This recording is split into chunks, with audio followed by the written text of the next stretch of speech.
sudah melihat screen saya ya? Harusnya. Konfirmasi salah satu orang, apakah sudah terlihat? Sudah tampil. Bro. Sip, terima kasih.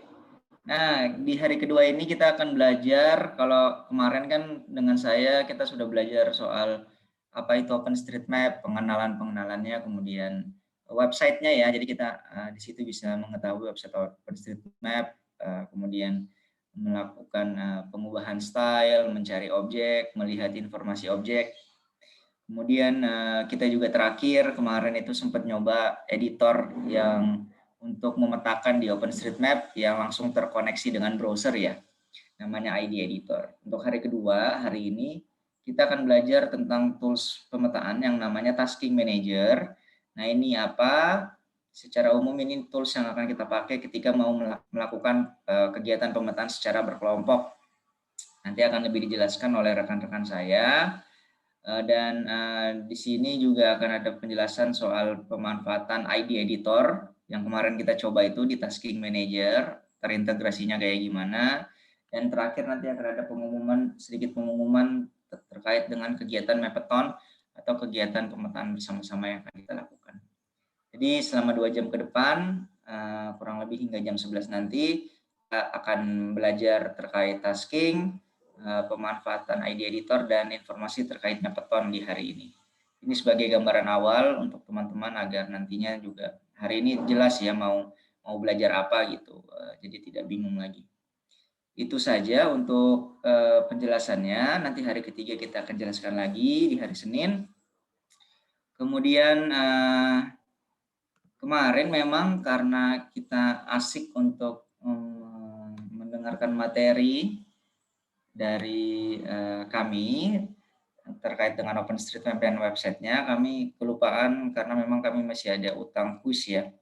Nah jadi untuk teman-teman silahkan kita akan mulai kuis dulu sebelum masuk materi selanjutnya.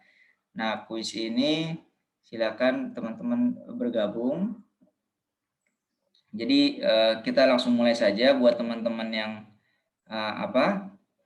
dia belum bergabung dengan kita pada hari ini ya nggak masalah, biarkan saja. Memang itu beneran artinya rezeki dipatok ayam, jadi yang bangun siang memang mungkin belum rezekinya ya, nggak masalah. Jadi kalau teman-teman sudah bergabung, nah ini saya mau share screen, silakan join. Silakan bergabung dengan kami. Kalau caranya tuh bisa ke ahslide.com/OSM1. Di situ nanti di chat box juga akan ada diberikan oleh teman-teman OSM Indonesia ya. Silakan, saya tunggu kurang lebih sekitar 2 menit, 2-3 menit ya. Dan kalau gabungnya kayaknya nggak butuh waktu lama banget. Baru ada 13, 14, naik terus. Seperti yang saya bilang kemarin juga, pemenang kuis itu akan satu orang dari pemenang kuis, yaitu yang mendapatkan skor tertinggi ya dari kuis ini, dia akan kami kirimkan hadiahnya berupa top up saldo digital yang diinginkan. Salah satu saldo digital, jadi ya bisa OVO, GoPay, ShopeePay, lain-lain.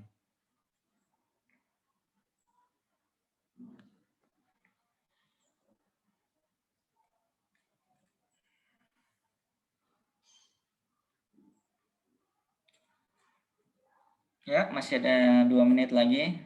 Saya tunggu.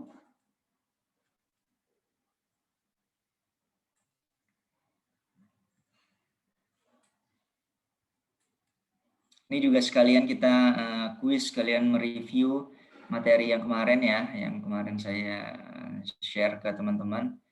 Jadi bisa lebih mengingatkan tentang apa yang kita pelajari terkait OpenStreetMap kemarin di hari pertama.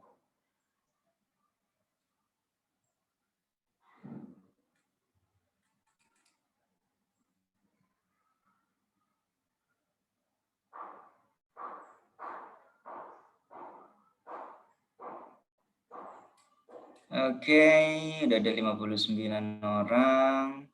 Saya tunggu 1 menit lagi. sebelum kita mulai?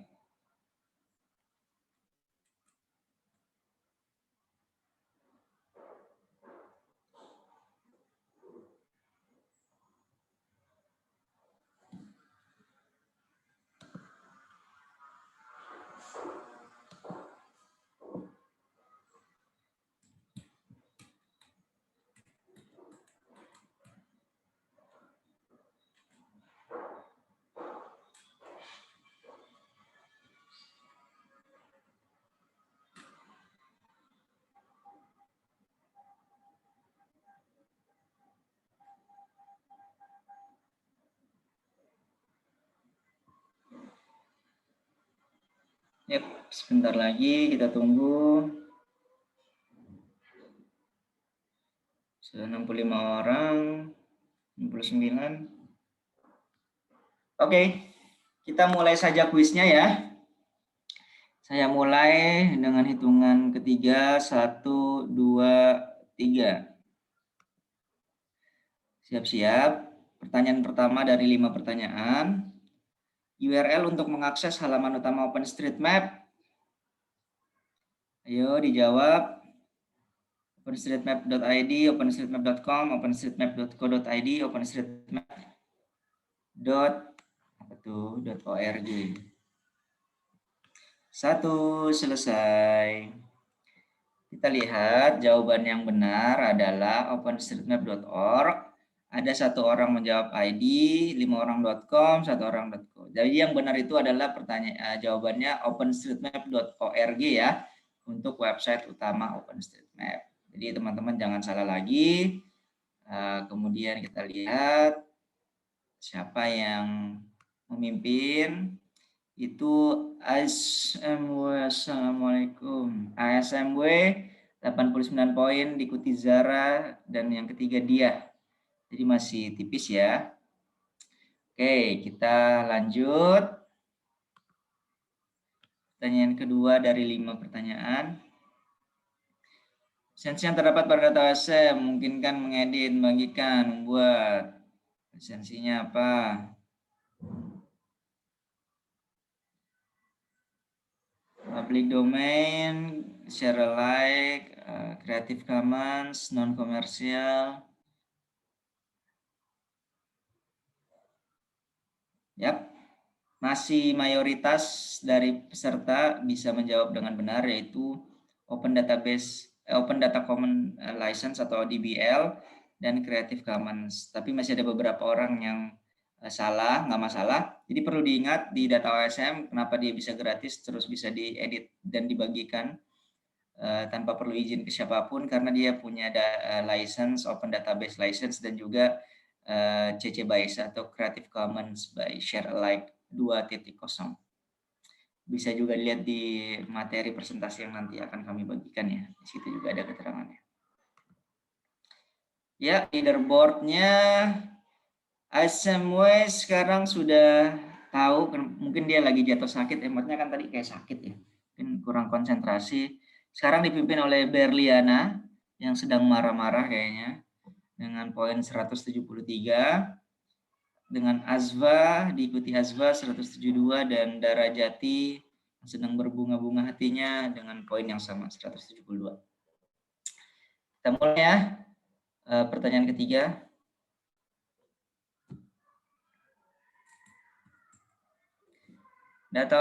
Menggunakan data OSM, Anda harus mencantumkan atribusi apa yang harus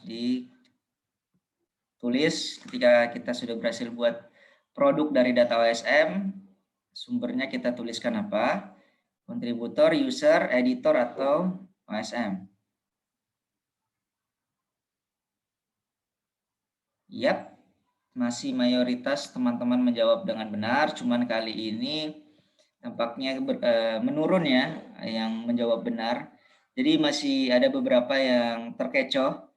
Jadi yang harus diisi itu ketika kita mencantumkan sumber data dengan data OpenStreetMap, yaitu OpenStreetMap kontributor, bukan OpenStreetMap user ya. Karena user belum tentu berkontribusi, tapi kalau kontributor sudah pasti dia sudah mengupload data dan memasukkan data ke OpenStreetMap.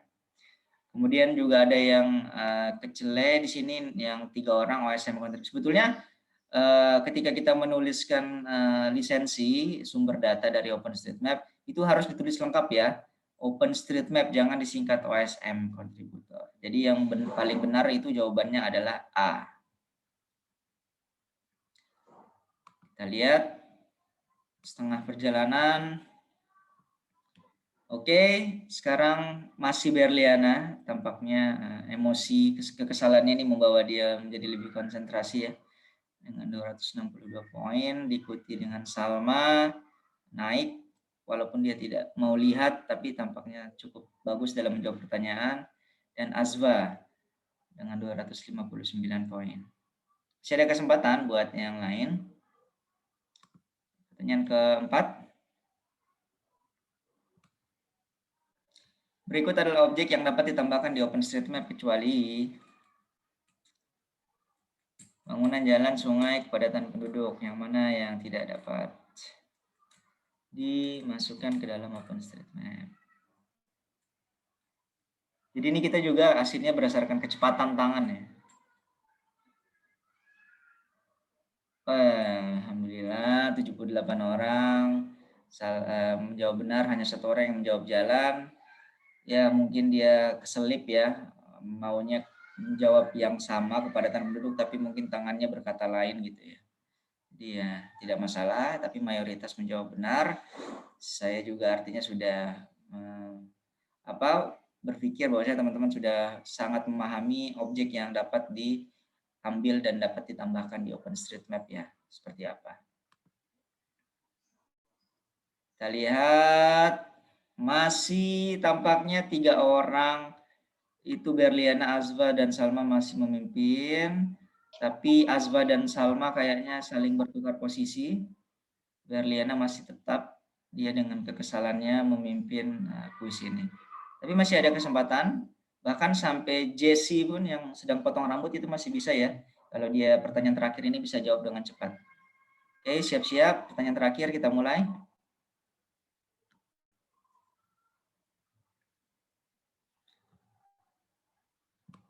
Sebutkan di bawah ini yang dapat dilakukan OSM.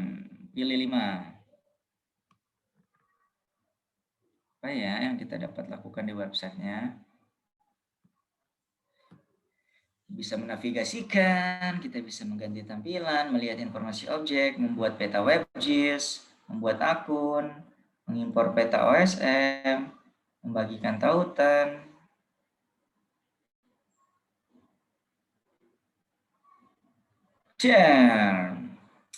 Yap, ada 25 orang yang terkecoh. Jadi dengan website OpenStreetMap kita belum bisa membuat WebGIS karena itu beda ya.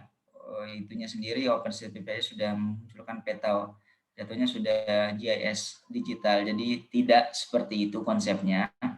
Dan juga kita tidak dapat mengimpor peta OSM dari sumber lain. Artinya kita nggak bisa memasukkan sumber lain ke dalam peta OpenStreetMap. Jadi untuk pilihan keempat dan keenam itu salah. Ada 25 orang. Nah, kita lihat siapakah yang menjadi pemenang dalam kuis hari ini.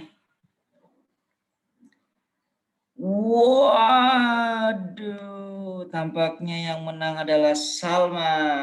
Selamat Salma dengan 421 poin. Berliana tampaknya turun ya. Dia membiarkan emosi menguasai, jadi dia mungkin terkecoh. Salma, selamat pemenang. Dan posisi kedua ada Ridwan Kak, 417, dan Bella Rizkita. Selamat Salma, Anda tetap konsisten selama 5 pertanyaan ini. Nanti Salma akan dihubungin oleh teman-teman dari OpenStreetMap Indonesia untuk bertanya lebih lanjut terkait apa yang dompet digital apa yang ingin diisi. Oke Salma, selamat ya. Jangan tutup mata terus, mari kita buka mata karena kita akan masuk ke materi selanjutnya yang akan dibawakan oleh rekan saya dari Mas Adityo. Silakan Mas Adityo. Ya, dengar Mas Ari? Dengar. Oke, terima kasih Mas Ari untuk sesinya. Cukup menarik ya teman-teman, lumayan kita bisa refresh kembali apa yang sudah kita pelajari kemarin, terutama tentang apa itu OpenStreetMap dan bagaimana cara kita berkontribusi dan juga data apa saja yang bisa masuk ke dalam OpenStreetMap. Nah, untuk sesi kali ini, seperti yang Mas Hari jelaskan di awal-awal, kita akan mulai belajar untuk bagaimana berkontribusi secara bersama-sama dalam waktu yang sama-sama pula dan tempatnya yang sama juga. Jadi kita di sini akan belajar mengenai tasking manager. Izinkan saya untuk share screen dulu terkait tasking manager-nya. Saya asumsikan screen-nya sudah terlihat ya. Langsung saya mulai saja. Oke, baik. Sekarang kita akan belajar mengenai menggunakan tasking manager, khususnya untuk dengan ID Editor. Karena kan hari pertama kemarin teman-teman pastinya sudah belajar tentang bagaimana cara berkontribusi langsung di OpenStreetMap. Jadi kita tinggal buka websitenya di osm.org. Kemudian dari situ kita login akun kita yang sudah teman-teman buat sebelumnya. Dan dari situ kita bisa langsung mulai memetakan di browsernya dengan ID Editor. Nah, sekarang kita akan belajar satu situs lagi, itu yang dinamakan dengan Tasking Manager. Nah, secara umum kurang lebih ini yang akan kita pelajari hari ini. Seperti apa itu Tasking Manager, kemudian kita akan memulai mengeksplor di Tasking Manager, kemudian kita akan melihat hal-hal yang harus kita perhatikan saat menggunakan Tasking Manager. Dan yang terakhir ini saya akan menjelaskan beberapa kesalahan-kesalahan yang biasanya itu ada saat menggunakan di Tasking Manager. Nah, yang pertama, apa sih itu Tasking Manager? Mungkin untuk teman-teman yang belum familiar atau baru dengar istilah ini, jadi sebenarnya Tasking Manager itu secara definisi itu merupakan sebuah alat yang dibuat secara khusus untuk melakukan pemetaan secara kolaboratif dan partisipatif di OpenStreetMap. Nah, di poin kedua ini, dengan Tasking Manager itu akan memudahkan untuk melakukan pemetaan di suatu wilayah secara bersama-sama dengan pembagian wilayah yang berbeda. Nah, dari situ kita bisa lihat kalau misalnya Tasking Manager ini tujuannya adalah mereka alat ini digunakan untuk memetakan sebuah area dalam waktu bersama-sama secara kolaboratif dan partisipatif. Nantinya memang ini datanya sudah pasti akan masuk ke dalam OpenStreetMap. Nah, fungsinya itu kalau kita lihat lagi di sini kita akan membagi pekerjaan pemetaan yaitu ke dalam beberapa grid atau kotak sehingga setiap orang dapat memilih grid yang mereka inginkan.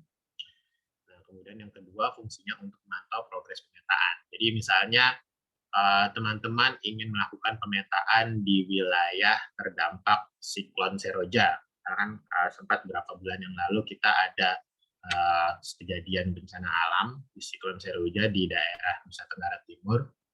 Itu kan banyak sekali area yang terkena dampak ya dari siklon Seroja ini. Nah, kemudian ketika kita mau melakukan kegiatan pemetaan untuk penambahan data spasial di daerah tersebut, kalau kita misalnya tidak menggunakan Tasking Manager, yang bisa yang kemungkinan muncul adalah ada satu area itu dipetakan secara lebih dari satu orang. Misalnya Mas Hari dan saya tidak sengaja memilih Kupang untuk memetakan area yang terdampak siklon Seroja. Nah, ketika Mas Hari dan saya memetakan daerah Kupang, ternyata daerahnya juga sama nih di kota Kupang. Nah, jadi akan terjadi kemungkinan datanya tumpang tindih. Gitu. Misalnya Mas Hari menambahkan data gereja di Kupang, dan saya menambahkan data yang sama, gereja di Kupang, dan ketika Mas Hari mengupload dahulu, sementara saya terlambat menguploadnya, nantinya kan terjadi tumpang tindih data. Nah, fungsi dari Tasking Manager ini, alat ini, website ini akan membagi area yang terdampak ini ke dalam beberapa kotak. Gitu. Jadi bentuknya, misalnya Kupang itu dibagi ke dalam 10 kotak. Nah, nantinya saya dan Mas Ari bisa memilih kotak yang nantinya tentunya Mas Ari tidak bisa memilih kotak saya, karena Mas Ari sudah memilih kotak yang lain untuk memetakan. Itu fungsinya. Nah, contoh penggunaan Tasking Manager kalau untuk di luar daerah itu ada di Typhoon Haiyan itu pada tahun 2016. Jadi ketika typhoon tersebut menyerang melewati daerah Filipina, itu dia berdampak sangat besar untuk daerah ini, saya lupa nama daerahnya, tapi sangat terdampak dari Typhoon Haiyan ini, kota Tacloban.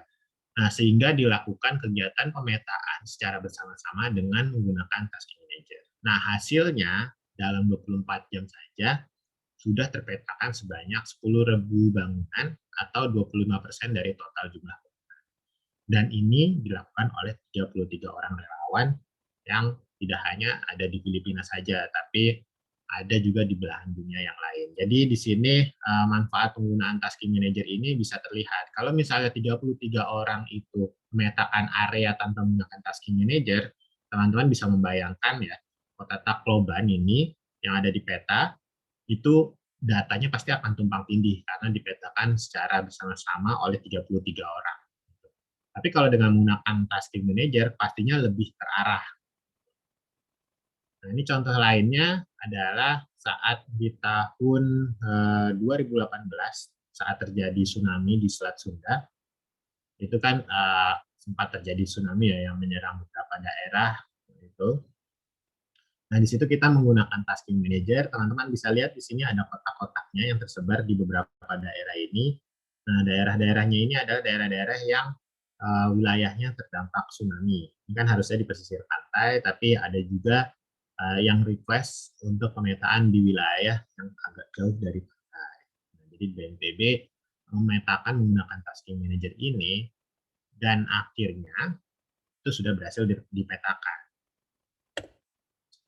Nah, ini saya akan langsung memulai saja untuk tasking manager. Untuk memulainya kita bisa langsung ke halaman task-indonesia.hotosm. Jadi silakan teman-teman ke halaman task-indonesia.hotosm.org ya. Misalnya di sini.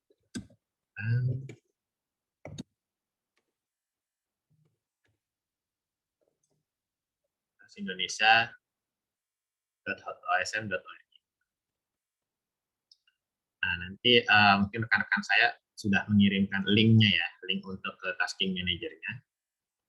Nah, jadi di sini tampilan halaman depannya terlihat seperti ini. Nah, biasanya ini kalau misalnya teman-teman baru pertama kali login, di sebelah kanannya ini ada pilihan login dan sign up.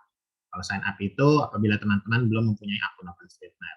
Nanti karena dia akan dibantu untuk dibuatkan nama dan email address. Nanti itu kalau diklik next, itu akan mengarah ke halaman OpenStreetMap. Nah, kita klik login di sini. Nanti setelah klik login, dia akan muncul satu halaman, jadi satu jendela baru lagi tentang mengotorisasi akses ke akun kita, akun OpenStreetMap kita. Jadi di sini terbaca bahwa aplikasi Hot Tasking Manager ini akan minta akses ke akun kita. Nanti kita klik saja izinkan aksesnya. Nanti kalau sudah, itu akan langsung ke dalam halaman My Contribution. Jadi di sini kalau misalnya teman-teman pertama kali yang sudah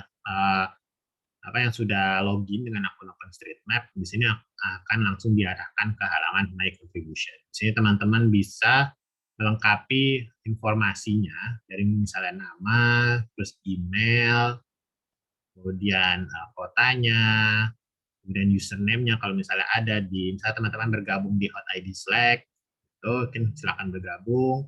Itu mungkin ada namanya di sini bisa dimasukkan username-nya, Twitter-nya apa, gender-nya, dan juga di sini interest-nya. Misalnya teman-teman ingin hanya ingin misalnya memetakan yang terkait dengan community project atau disaster response, itu bisa seperti ini. Nanti klik save. Nanti tasnya itu yang muncul kalau misalnya kita klik explore, itu yang diutamakan adalah tas yang sesuai dengan interest teman-teman ini. Jadi seperti itu. Jadi silakan misalnya teman-teman mau mengisikan di sini nama, emailnya, tidak masalah, silakan diisi. Dan ini ada status berapa per berapa changset to intermediate mapper ya. Mungkin di sini untuk teman-teman ada yang sudah statusnya sekarang kan kalau saya di sini user yang digunakan ini masih beginner mapper gitu. Dia karena masih baru melakukan beberapa edit. Nah, nanti kalau yang sudah sering membuat mengedit di OpenStreetMap mungkin jatuhnya intermediate mapper dan juga advanced mapper. Jadi nggak masalah, ini cuman istilahnya saja. Nanti karena di sini di tasking manager itu biasanya ada beberapa task atau beberapa area yang dipetakan khusus level mapper yang tertentu, misalnya advanced mapper. Tuh. Nah, untuk mengeksplor, memulai dengan tasking manager, kita bisa klik explore project di sini. Di sini teman-teman ketika mengklik explore project, teman-teman bisa melihat daftar task yang sudah dibuat oleh kami. Jadi di sini ada beberapa halaman, teman-teman bisa membuka satu persatu, melihat kira-kira yang tertarik memetakan di daerah mana, atau teman-teman juga bisa melihat berdasarkan petanya. Kalau kita klik show map, kita bisa lihat sebaran taskingnya atau sebaran area pemetaannya itu di mana saja. Nah, ini kan ada 2 area di Afrika dan juga ada 41 area untuk Indonesia. Sekarang bisa teman-teman langsung zoom in saja dengan menggunakan scroll mouse teman-teman. Jadi ketika diklik di sini, dia akan langsung mengarah sesuai dengan tasking yang sudah kita klik di peta. Selain itu, selain menggunakan show map ini, kita juga bisa memfilter daftar taskingnya berdasarkan level kesulitan. Jadi di sini teman-teman kan tadi saya sempat mention ya, bahwa level untuk si user POE mapper itu kan sekarang statusnya masih beginner. Ketika sudah melakukan beberapa edit atau melakukan beberapa upload data, itu kan nanti akan bertambah statusnya menjadi intermediate atau advance. Nah, di sini kita bisa memfilter tingkat kesulitan tasking yang sudah dibuat oleh kami di sini. Karena saya mau lihat yang advance mapper seperti apa nih. Oh, ternyata kan masih belum ada. Biasanya tuh advance mapper itu biasanya dibuat kalau misalnya taskingnya itu di kota-kota padat gitu. Kota padat, bangunannya itu sangat berdempet dan juga citra satelitnya itu citra satelit khusus biasanya. Jadi pokoknya advance mapper itu banyak sekali rule-rule-nya, dan dengan asumsi kan biasanya orang yang advance mapper ini sudah melakukan beberapa kali perubahan data di OpenStreetMap. Jadi mereka sudah familiar dengan yang ada di OpenStreetMap dan bagaimana cara memetakan dengan baik di OpenStreetMap. Coba lihat di intermediate, oh ini ada 1. Terus kalau misalnya di beginner, ya ini ada banyak ya. Nah sekarang kalau misalnya kita mau filter lagi dengan kondisi yang lain, kita bisa klik more filter. Di sini kita bisa klik tipe pemetaannya. Jadi di sini sudah diidentifikasi ya, ada 5 tipe pemetaan. Yang pertama khusus untuk jaringan jalan, kemudian bangunan, atau sungai, atau di sini land use, atau bahkan di sini ada other misalnya saya mau memetakan kanal. Contohnya. Coba kita lihat di sini yang pemetaannya itu adalah bangunan dan jalan. Nanti di sini akan berubah taskingnya. Kita lihat kalau misalnya sungai beberapa, terlihat juga ya, ada sekitar 2 tab. Kalau kita melihat untuk land use, apakah ada? Oh ada, tapi hanya 2 area project pemetaan. Kalau other, tidak ada. Jadi ini bisa difilter berdasarkan tipe pemetaannya. Ini saya bangunan dan jalan. Terus bisa difilter juga berdasarkan campaign-nya. Misalnya di sini ada campaign-nya, coba kita lihat di sini ada AWS Uni Roadshow. Nah, ini akan difilter berdasarkan project yang sesuai dengan campaign yang sudah dibuat. Epic Climate Adaptation. Atau berdasarkan organisasinya, misalnya di sini. Dari Hot Indonesia, atau misalnya dari BNPB, itu bisa difilter melalui tombol ini ya, teman-teman. Jadi kalau sudah, misalnya Kita tinggal klik saja apply. Itu poin kedua untuk memfilter daftar taskingnya. Jadi teman-teman sudah mengetahui ya, yang pertama kita bisa memfilter berdasarkan tingkat kesulitan. Kemudian yang kedua kita bisa filter berdasarkan kondisi-kondisi yang sudah kita set di sini. Nah, misalnya contohnya di sini saya ingin memetakan bangunan dan jalan, itu nanti tinggal difilter saja spesifik ke organisasi misalnya POI.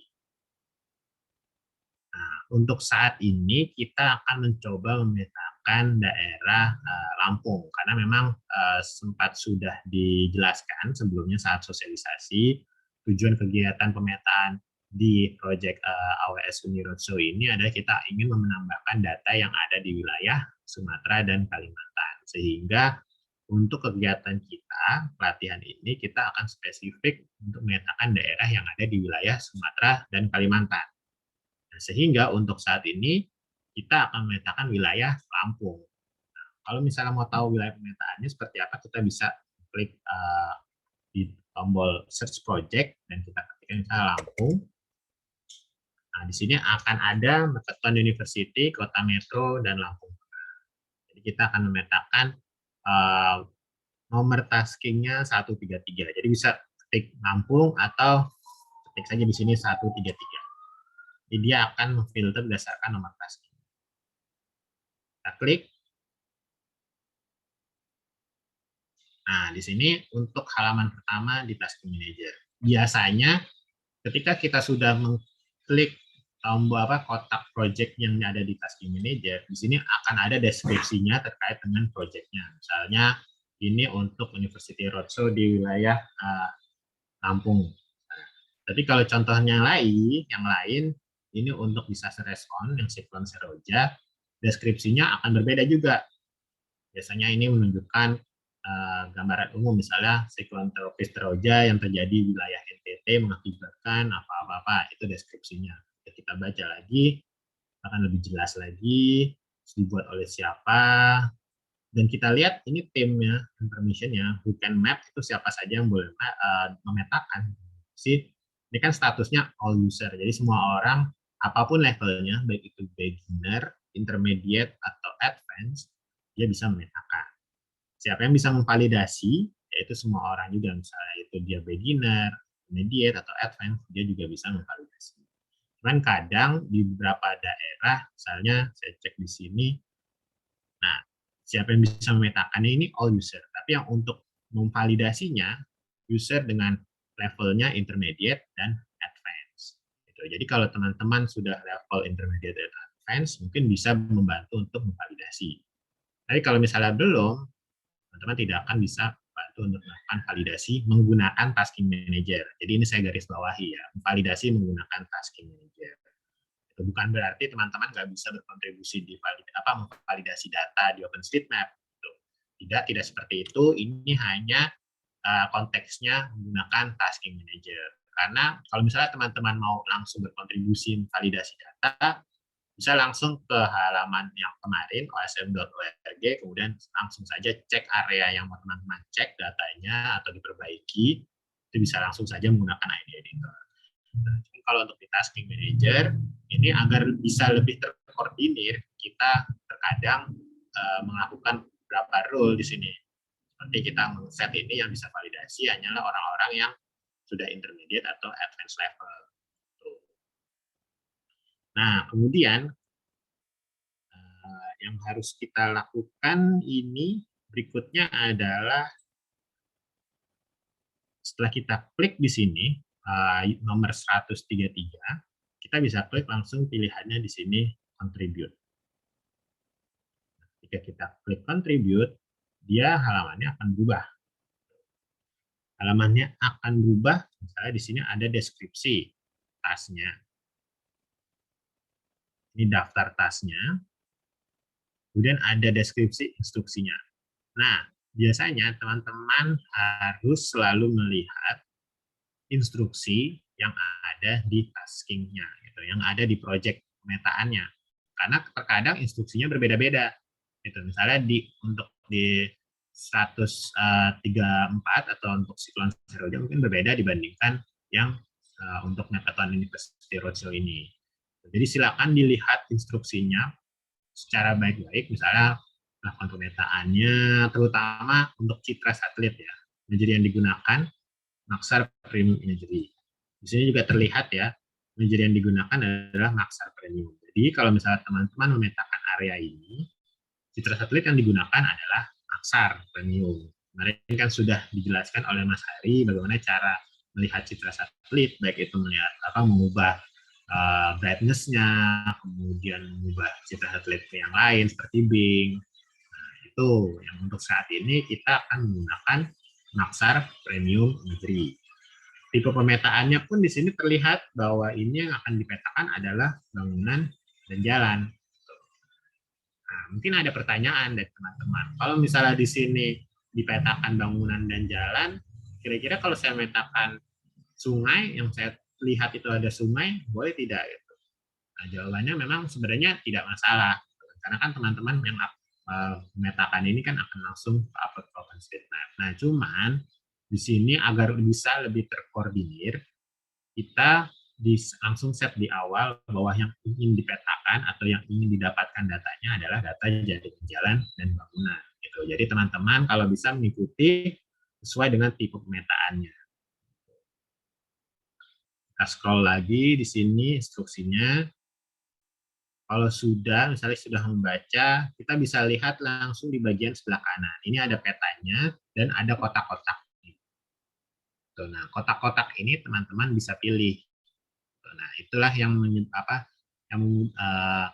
salah satu unggulan dari Tasking Manager. Ibaratnya di sini kalau teman-teman ingin memetakan wilayah Lampung Tengah dan kota metro, daripada teman-teman misalnya 122 peserta ini memetakan di area yang bersama-sama yang kemungkinan akan ada tumpang tindih data, kita gunakanlah Tasking Manager. Jadi areanya itu dibagi menjadi beberapa kotak kecil. Nah, teman-teman di sini bisa langsung memilih kotak-kotaknya di mana saja. Nah, ada kotak-kotak di sini yang ada sudah di sebelah kanan ini, ada warna-warna yang berbeda. Kalau misalnya teman-teman perhatikan ya di layar. Yang pertama ada kotak berwarna putih. Itu artinya apa? Kalau kita lihat di legenda, itu artinya kotak tersebut siap untuk dipetakan.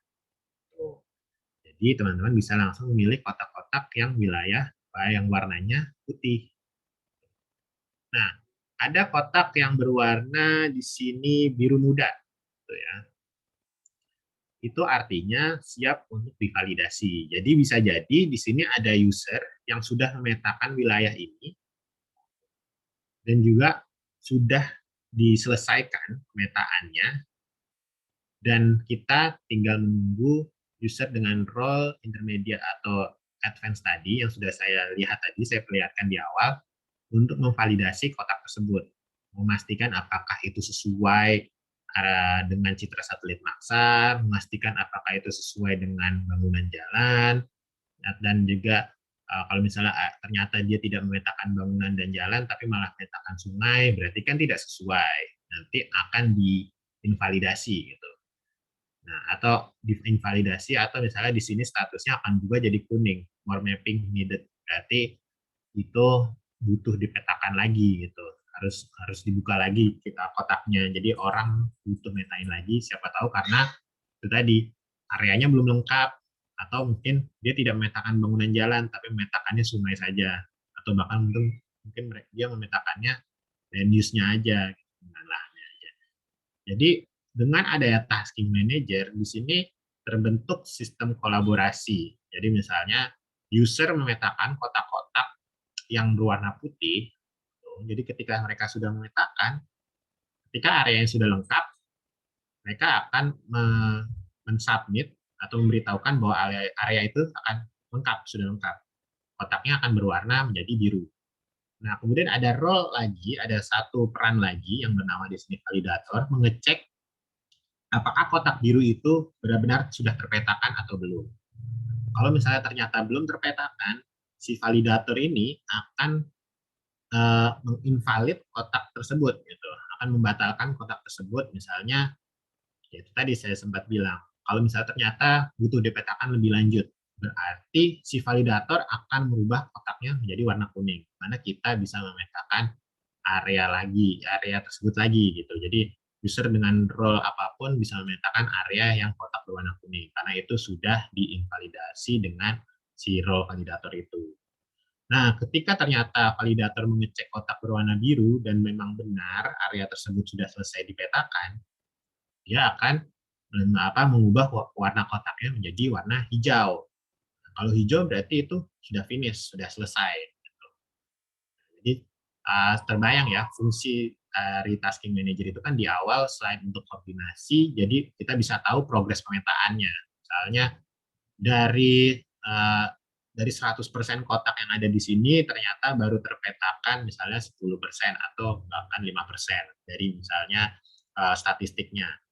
Nah, kemudian dari statistik 5% ini baru tervalidasi misalnya 1% atau mungkin hanya 2% karena misalnya kotak yang warna hijaunya ini masih sedikit.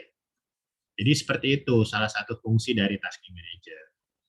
Mungkin nanti akan ada pertanyaan dari teman-teman. Kalau misalnya saya mau memetakan wilayah saya sendiri, itu bisa apa tidak?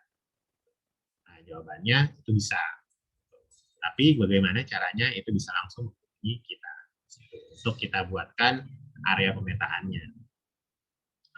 Oke, kita balik lagi di sini karena usernya ini role-nya dia adalah beginner dan kita akan memulai memetakan di tasking manager.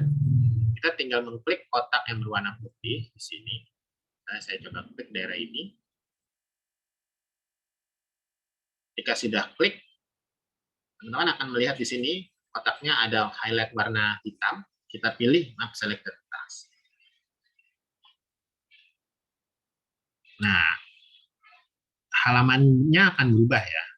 Tadi kan halaman deskripsi taskingnya atau halaman deskripsi project itu sudah berubah jadi seperti ID editor. Jadi kalau teman-teman kemarin sudah melihat Mas Hari menjelaskan tentang ID editor, tampilan halamannya kan sama seperti ini.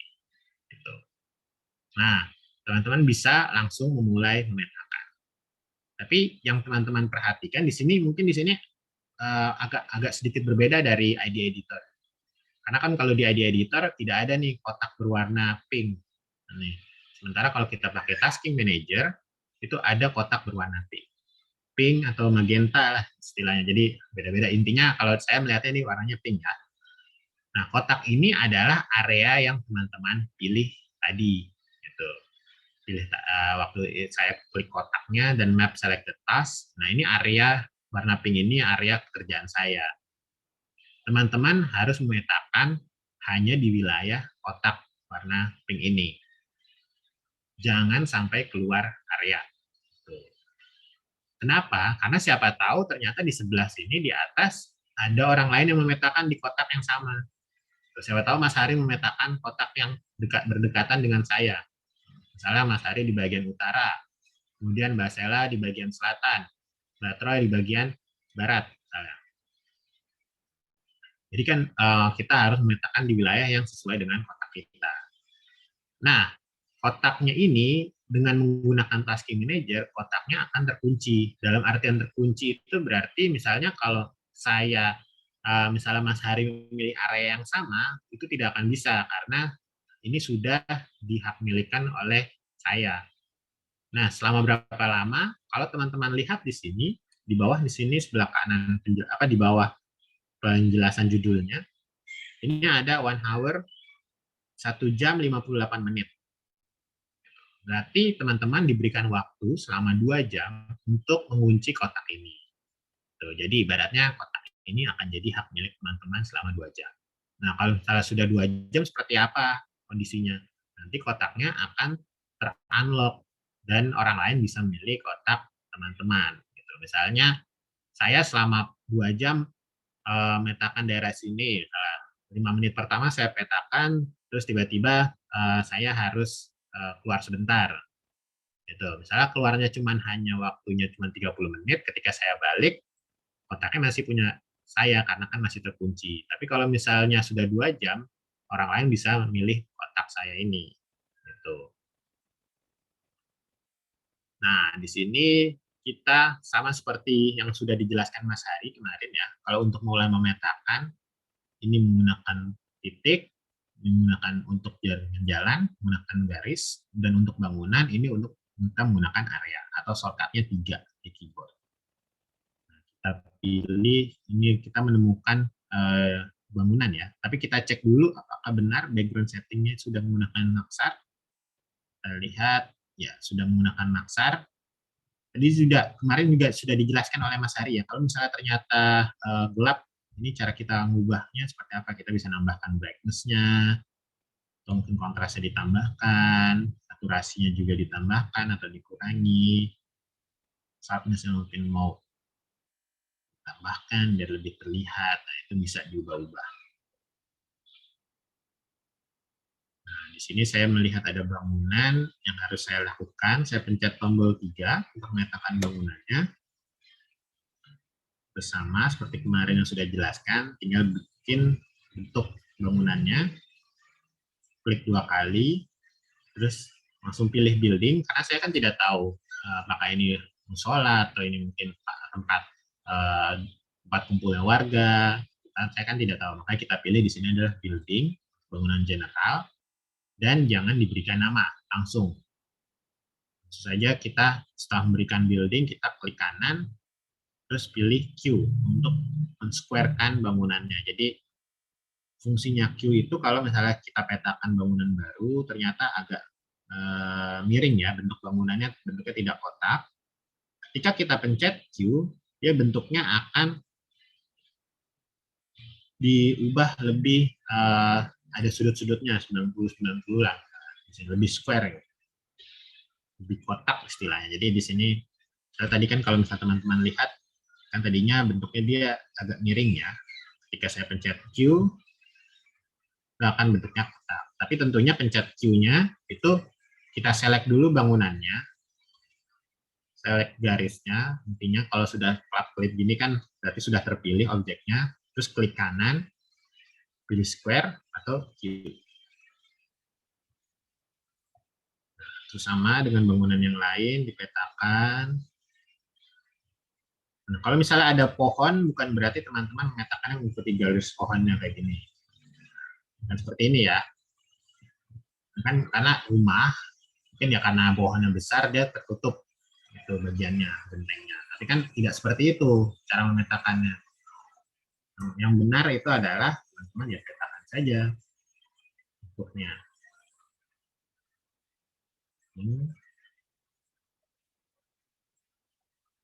Dikasih dulu tag-nya, terus baru pencet Q. Jadi ini untuk agar bentuknya presisi. Gitu ya. Kita petakan lagi. Nah, ini ada kondisi di mana bangunannya itu dia ada di antara garis berwarna magenta atau pink. Itu bagaimana cara mengatasinya? Bukan berarti teman-teman memetakan seperti ini ya. Hanya sebagian di dalam. Nah, nanti yang di sana tunggu Mas Hari metakan saja kah? Bukan, karena Mas Hari kan milih bagian yang utara nih. Tunggu aja saya metain bagian sini. Tidak seperti itu teman-teman. Yang harus dilakukan adalah petakan agak sedikit keluar tidak masalah.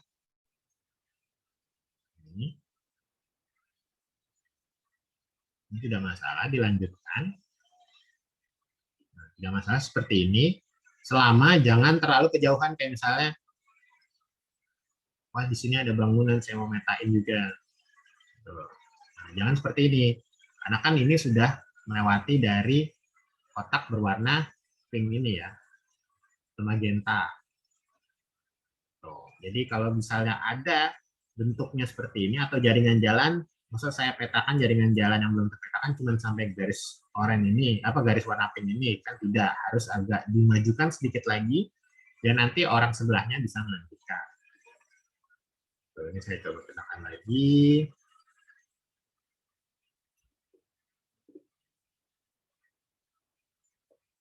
Terus lagi.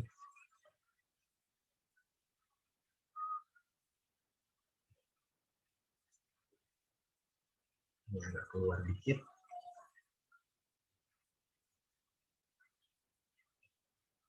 Misalnya sudah, coba saya pilih.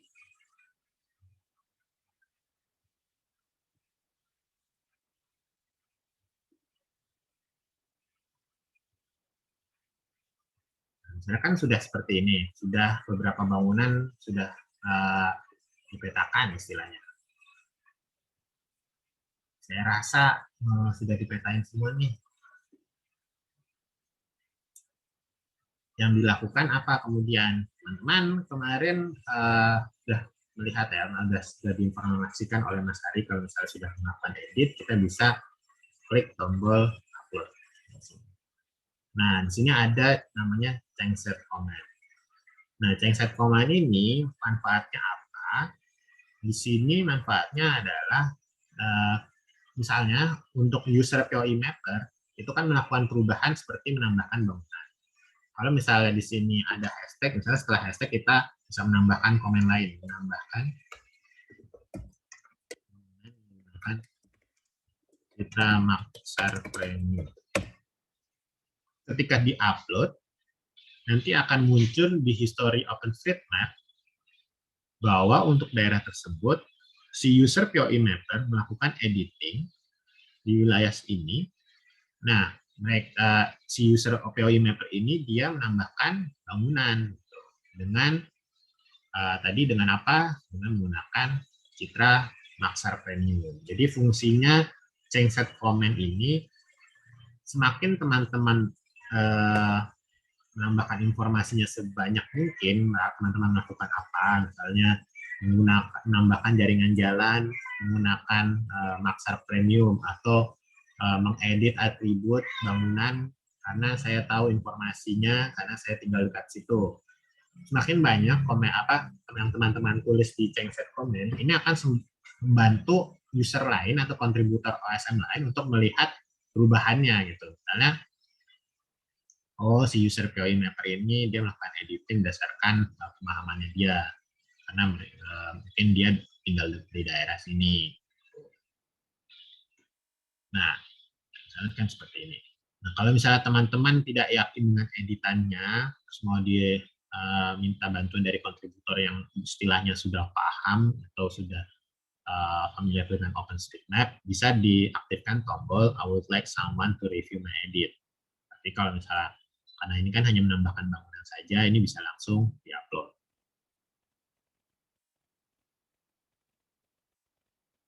Nah, seperti itu kita sudah menambahkan beberapa bangunan dengan tasking manager. Kalau misalnya kita lihat sepertinya di daerah sini udah tidak ada bangunan lagi ya yang ditambahkan.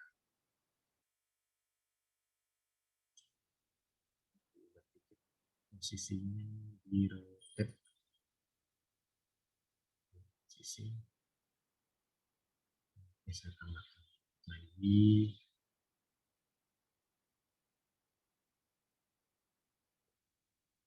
Kalau kayak gini berarti kan sudah terpetakan ya bangunannya, terus ada jaringan jalan yang bisa ditambahkan. Misalnya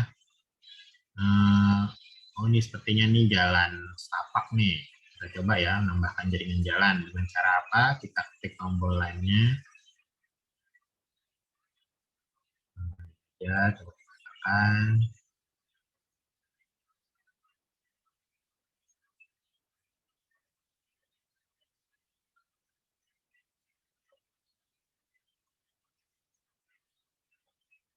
Nah, seperti yang saya jelaskan tadi, tidak usah dilanjutkan sampai sini, lebihin dikit nggak apa-apa, sampai sini. Tapi jangan sampai misalnya sampai ke daerah sebelahnya gitu kotak. Tidak apa-apa kalau lebih dikit. Nah, ini pilihnya tagnya misalnya karena ini kan jalur untuk kebun ya, kita bisa pilih unmaintained track code. Misalnya teman-teman bingung ini apa, nah, jadi mineral land access road like farm atau forest track. Udah nggak usah ditambahkan lagi namanya atau apa. Takut lagi menambahkan tadi menambahkan apa jalan.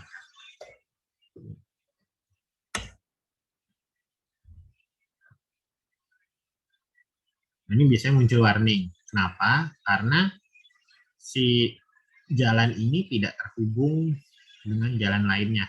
Jalan yang terdekat kan di sini. Nah, jalan ini tidak terhubung.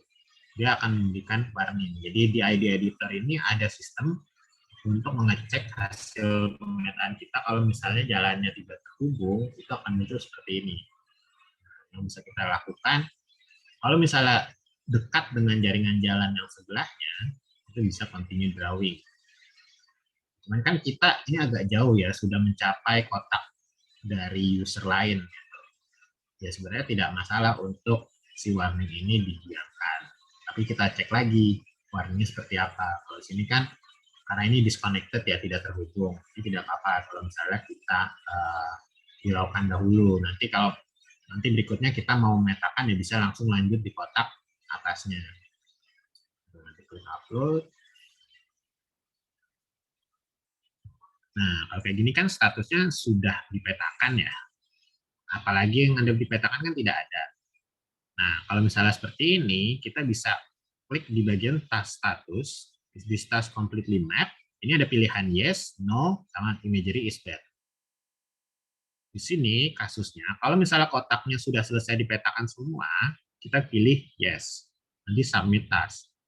Nah, kalau misalnya belum dipetakan, misalnya saya mau break dulu, kayaknya nggak bakal balik dalam waktu 4 jam nih. Kita klik no, nanti otomatis akan dibuka kuncinya, jadi orang lain bisa memetakan. Nah, kalau ternyata citra satelitnya itu tertutup awan, misalnya ada contoh nggak ya yang tertutup awan?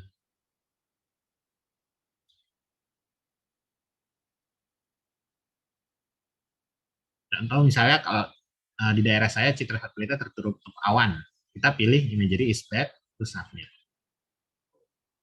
Nah, cuman kalau sekarang kan bentuknya kita sudah selesai memetakan.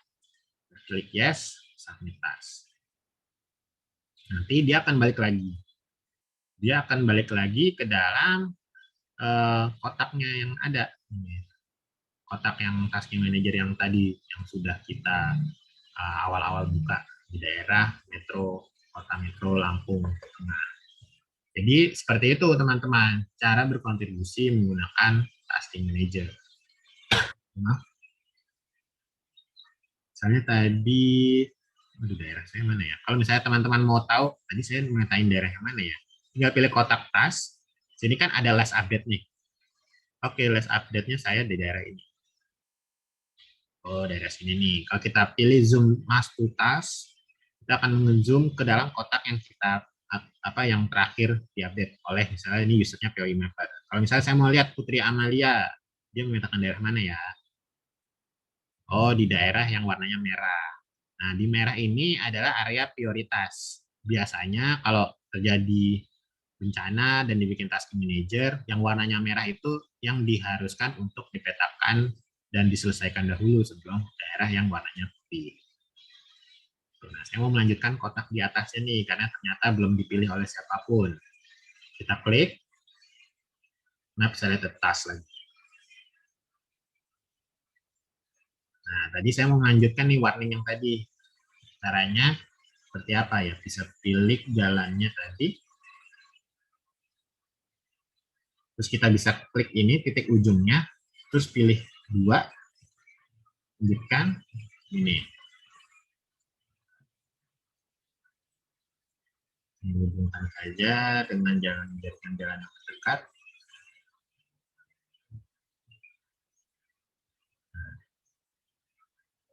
Nanti baru pilih maintain tractor. Tuh, jadi ini sudah dihubungkan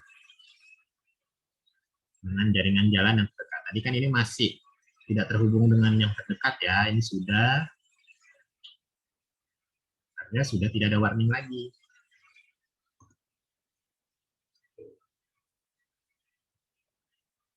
Klik upload. Nah, kalau ternyata nih ketika lagi edit, saya kasih kasus dulu. Misalnya saya lagi edit, nambahin beberapa bangunan nih.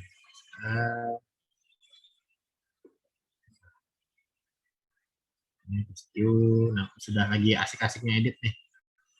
Terus tiba-tiba di lampu, gara-gara misalnya pemadaman bergilir, terus koneksinya hilang. Itu bagaimana? ya kita bisa misalnya kemarin saya ternyata kita buka lagi task manajernya. Nah, misalnya kan laptop kadang kan ada yang udah baterainya udah soak ya, jadi kalau mati lampu ya laptopnya langsung mati. Oh, itu gimana tuh hasil edit saya? Masih belum di save lagi, itu apakah hilang? Misalnya bisa saja tadi kita buka lagi task manajernya, explore project tadi mana 133, oke buka 33. Oh ini dapat, saya mau contribute.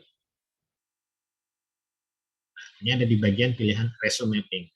Kita bisa pilih resume mapping karena kan kita masih dalam jangka waktu 2 jam itu. Kalau misalnya mati lampunya ya. Misalnya mati lampunya cuma sejam atau misalnya 1,5 jam atau mungkin cuma jeglek bentar karena banyakan yang nyolokin terus banyakin nyalain AC misalnya. Kita pilih resume mapping. Nah, itu langsung kita bisa mulai memetakan.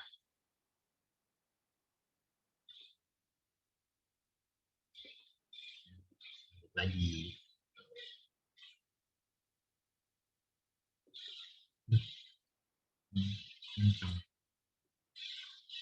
Miring ya, rotate saja. Kalau miring bisa di rotate caranya tadi dengan klik kanan bangunannya.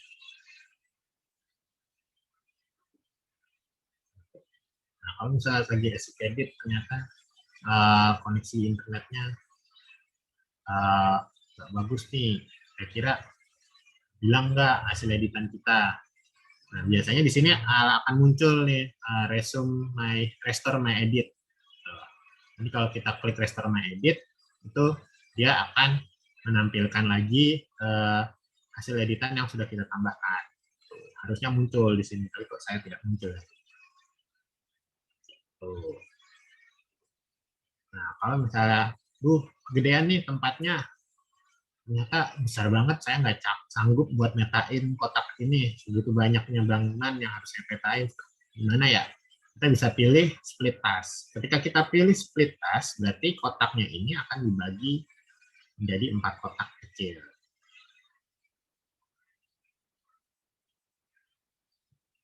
Kita lihat lagi.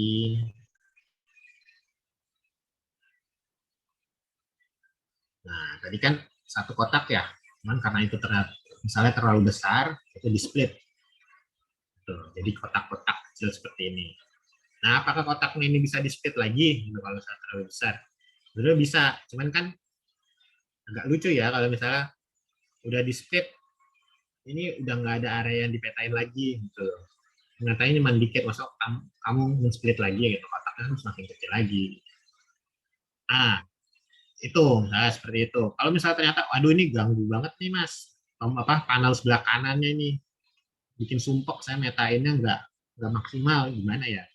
Klik aja tombol yang di sini hide setbar. Nanti akan di hide, kita bisa lebar lagi metainnya.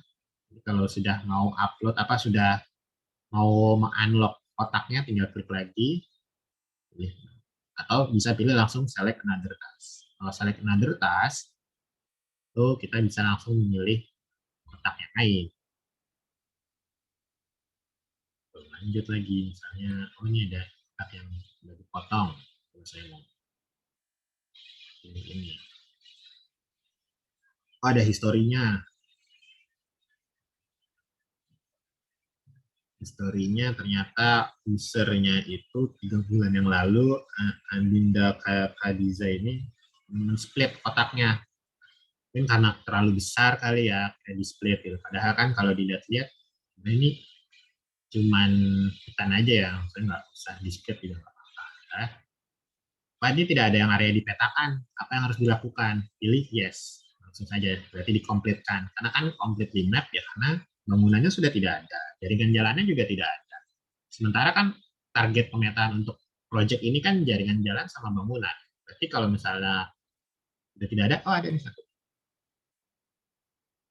Mungkin ini ada rumah kebun.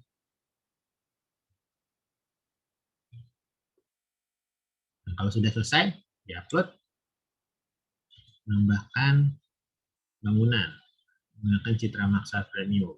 Upload, Nanti kalau sudah baru klik submit task. Itu. Terus kita bisa pilih kotak yang lain. Jadi seperti itu teman-teman cara kerja tasking manager.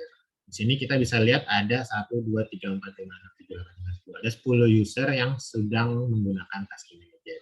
Bayangkan kalau misalnya teman-teman melakukan kegiatan pemetaan secara bersama-sama, misalnya dalam proses entah itu KKN atau rumah kerja, itu kan menggunakan area, misalnya areanya sudah dispesifikkan. Misalnya saya, mari untuk KKN kita petakan wilayah ada Salatiga gitu. Nah nanti karena mau pakai OSM, yuk kita bareng-bareng metain. Nah, kalau nggak pakai tasking manager kan takutnya tentang tinggi data nih. Kita kira kita buat aja di tasking manager. Tuh. Nah buatnya gimana? Kontak ke kami bisa nanti akan kita buatkan dengan catatan misalnya teman-teman spesifik nih, tolong buatin di wilayah Salatiga, misalnya kelurahan mana atau kecamatan mana, ya coba dikirimkan saja batas administrasi acuannya, nanti akan dibuatkan oleh kami tasking manajernya, dan setelah itu teman-teman bisa langsung melanjutkan pemetaan di daerah tersebut menggunakan tasking manager. Jadi seperti itu. Nah jangan lupa kalau misalnya ada pertanyaan langsung klik di AHA Slide, itu tanya jawab, silakan submit pertanyaannya. Untuk sesi pertanyaan akan saya jelaskan nanti ya, karena di sini saya lanjut dulu ke materi berikutnya, yaitu hal-hal yang harus diperhatikan.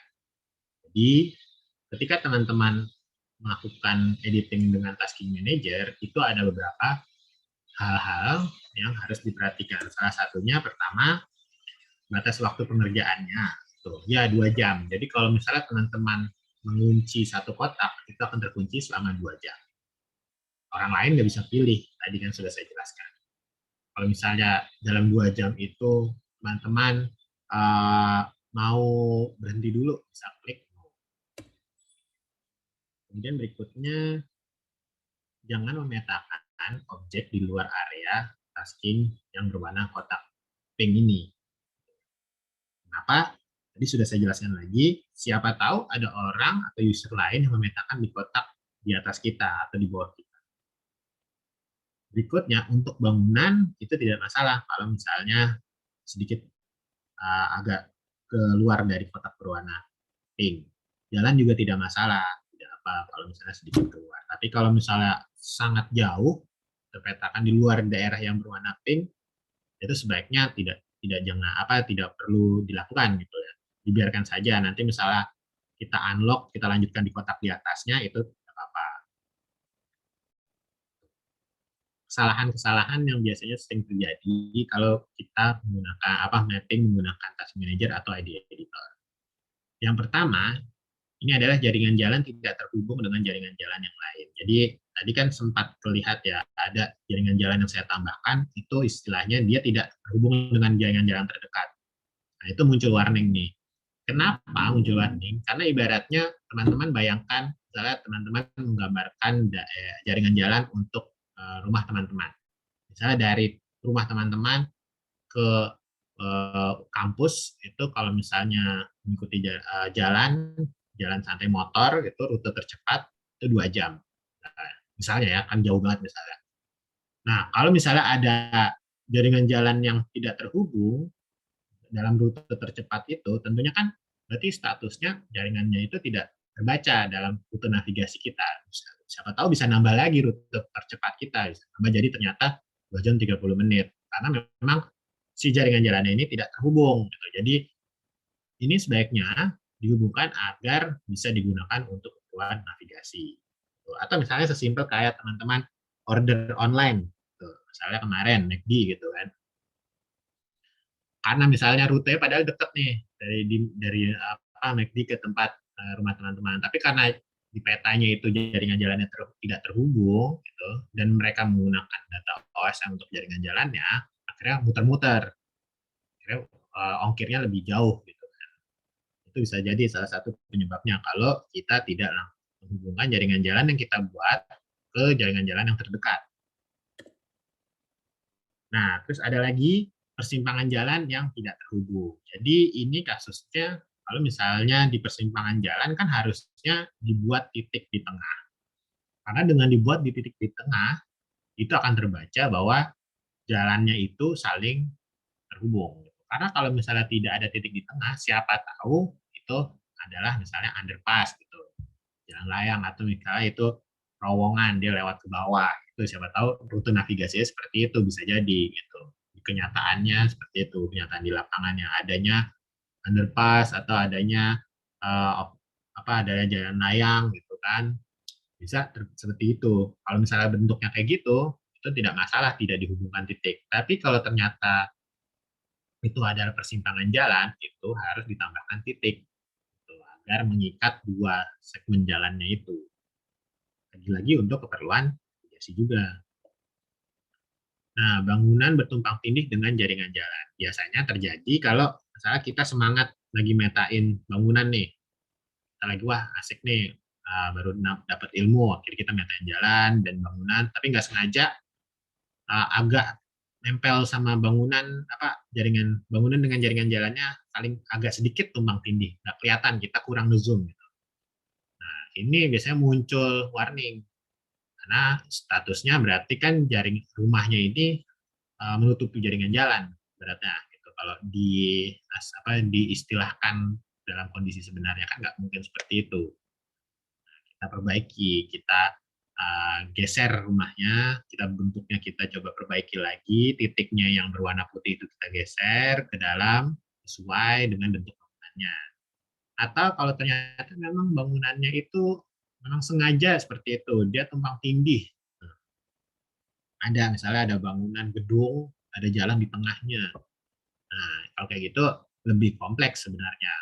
Kita harus menambahkan statusnya misalnya bangunan gedungnya itu tingkat posisinya lebih di atas dari jaringan jalan, seperti itu. Nah, ini bangunan menempel dengan jaringan jalan. Ini juga sama seperti kondisi sebelumnya, terbacanya gitu. Nah, itu tidak boleh. Kalau misalnya seperti ini munculnya, kita bisa yang titik yang terhubung ini kita coba lepas. Nah, saya kasih contoh. Saya kasih contoh di sini.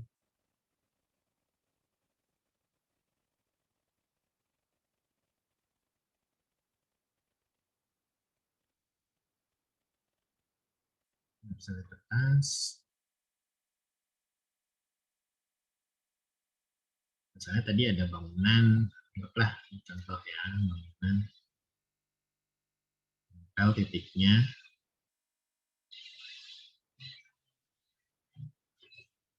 Misalnya nempel nih titiknya. Nah, di titik ini kalau misalnya kita lihat, dia terhubung dengan jaringan jalan. Cara melepasnya, titiknya kita klik kanan, terus pilih disconnect.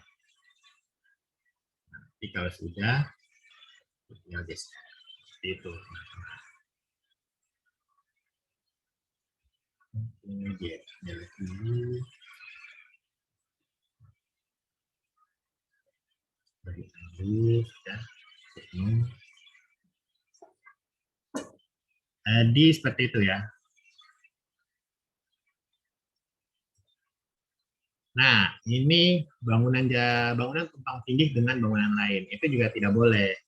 Kalau misalnya bangunan memang berdempetan posisinya, nempel tembok istilahnya, ya berarti titik-titiknya ini coba dihubungkan, saling menempel. Misalnya bangunan sebelah, titiknya ini dengan sudut yang ini saling menempel. Karena kalau misalnya tidak, terbacanya itu saling tumpang tindih.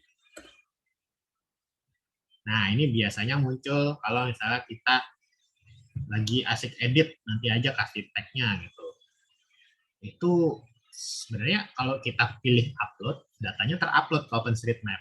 Cuman bagaimana data di OpenStreetMap, bagaimana sistem OpenStreetMap itu mengidentifikasi bahwa bangunan atau titik atau jalan yang teman-teman petakan itu adalah area, titik atau jalan yang teman-teman petakan itu adalah objek. Misalnya area yang dipetakan ini adalah bangunan, titik yang dipetakan ini adalah rumah sakit. Bagaimana sistem OpenStreetMap mendeteksi kalau misalnya tidak ditambahkan atribut? Maka dari itu, ketika teman-teman menambahkan objek, jangan lupa langsung diberikan atributnya. Gitu. Kalau ada pertanyaan, balik lagi silakan ke AHA Slide tanya jawab. Nah, ini saya berikan contoh dulu ya. Satu warning, karena ini biasanya muncul ketika teman-teman sedang asik mengatakan, ya nggak ada rumah. Baik.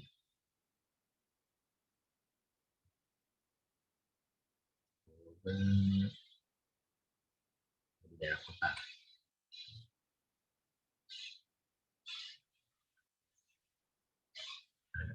Nah, biasanya kondisinya muncul kalau misalnya teman-teman nyatain objek di sini sudah ditambahkan, lanjut pilih lagi sebelahnya, tambahkan, dipilih lagi petain daerah yang lainnya, misalnya cepet-cepetan. Nah, jadi ini lupa ditambahin. Kalau di-upload bisa, ini muncul error, area has no descriptive text. Jadinya teman-teman harus memberikan tag dulu.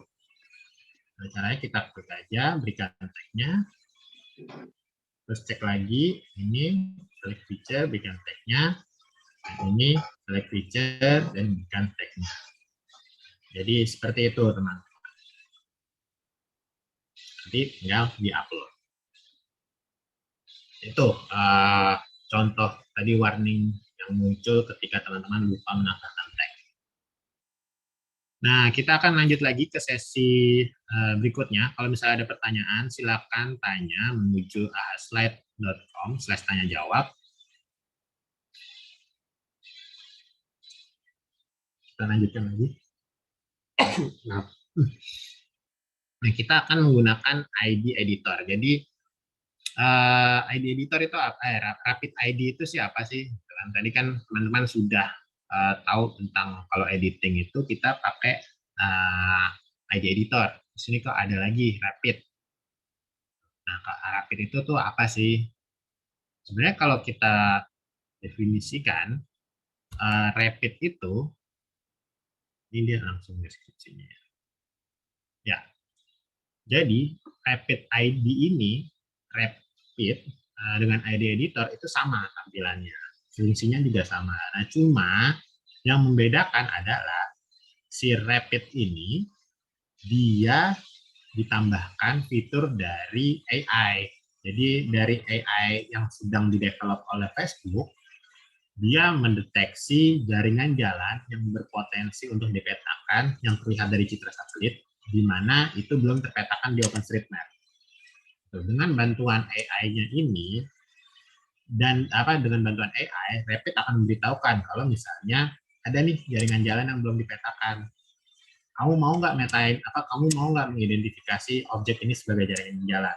Kalau misalnya iya, pilih tombolnya, nanti silakan edit sesuai dengan kebutuhan, gitu. Misalnya edit tag-nya atau gimana, gitu. Jadi ini sudah menggunakan fitur AI, jadi AI generated data, tapi tidak langsung terupload di OpenStreetMap. Karena konsep AI yang menggunakan Rapid ini masih menggunakan user atau kita sebagai poin akhir untuk memastikan apakah data yang di-generate dari AI ini benar atau tidak. Kalau benar, tambahkan. Kalau tidak, kasih tahu. Misalnya, bukan jaringan jalan.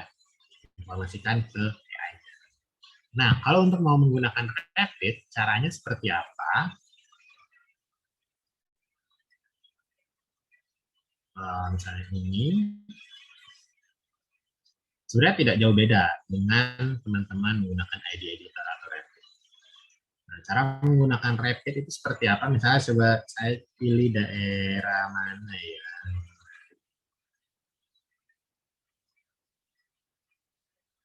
Wonosari nih, nah, kotaknya deket nih. Saya pilih yang daerah sini aja coba. Nah kan tadi ketika sudah milih kotak, kita langsung pilih map selected task. Kalau mau menggunakan Rapid, teman-teman bisa pilih di sebelah kiri editornya ini apa. Kalau diklik ada JOSM, ada Rapid. Nah, kalau kita mau pakai Rapid, kita pilih Rapid, terus baru map selected task. Nah, bedanya dengan ID editor, tadi kan kalau di ID editor kita langsung edit di dalam tanpa buka tab baru ya.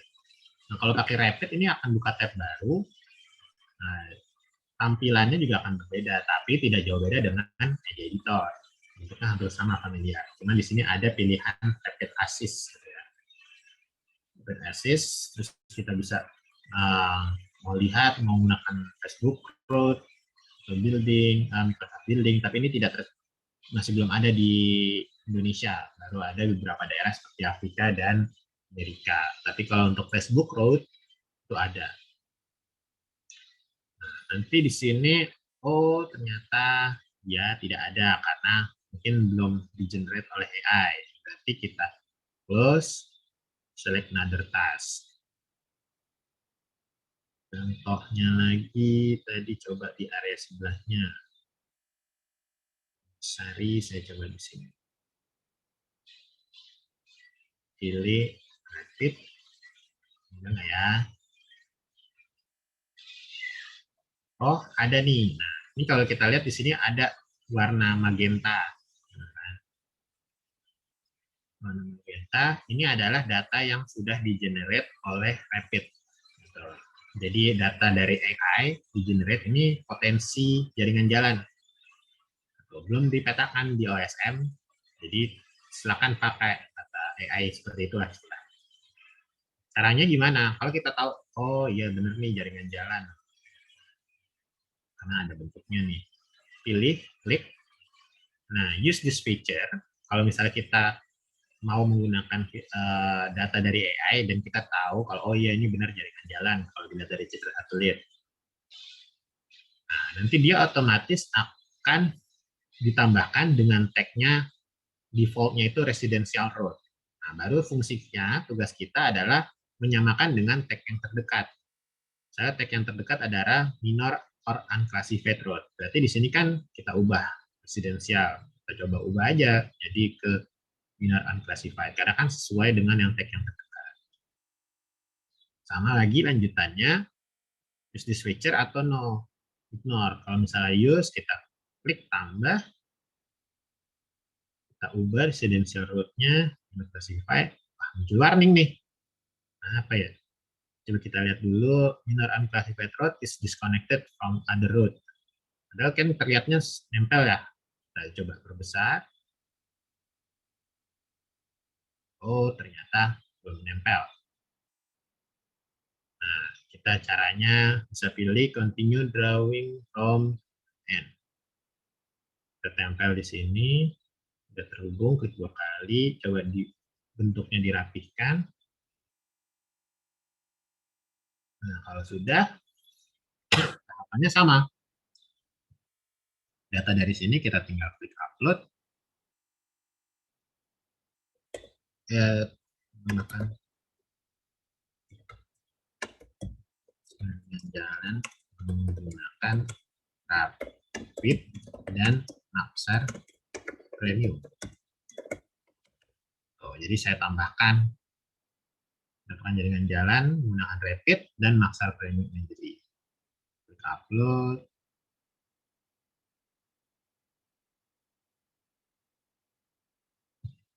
Kalau sudah diupload, di sini tasnya sudah tercompletely map nggak? Ya sama seperti tadi. Sebenarnya tidak jauh beda. Kalau misalnya teman-teman mau menambahkan bangunan, kalau kita melihat ada bangunan satu, ya bisa langsung menggunakan fitur di sini. Karena kan tidak jauh beda dengan ID editor. Dan juga bangunan. Terus jangan lupa pencet Q.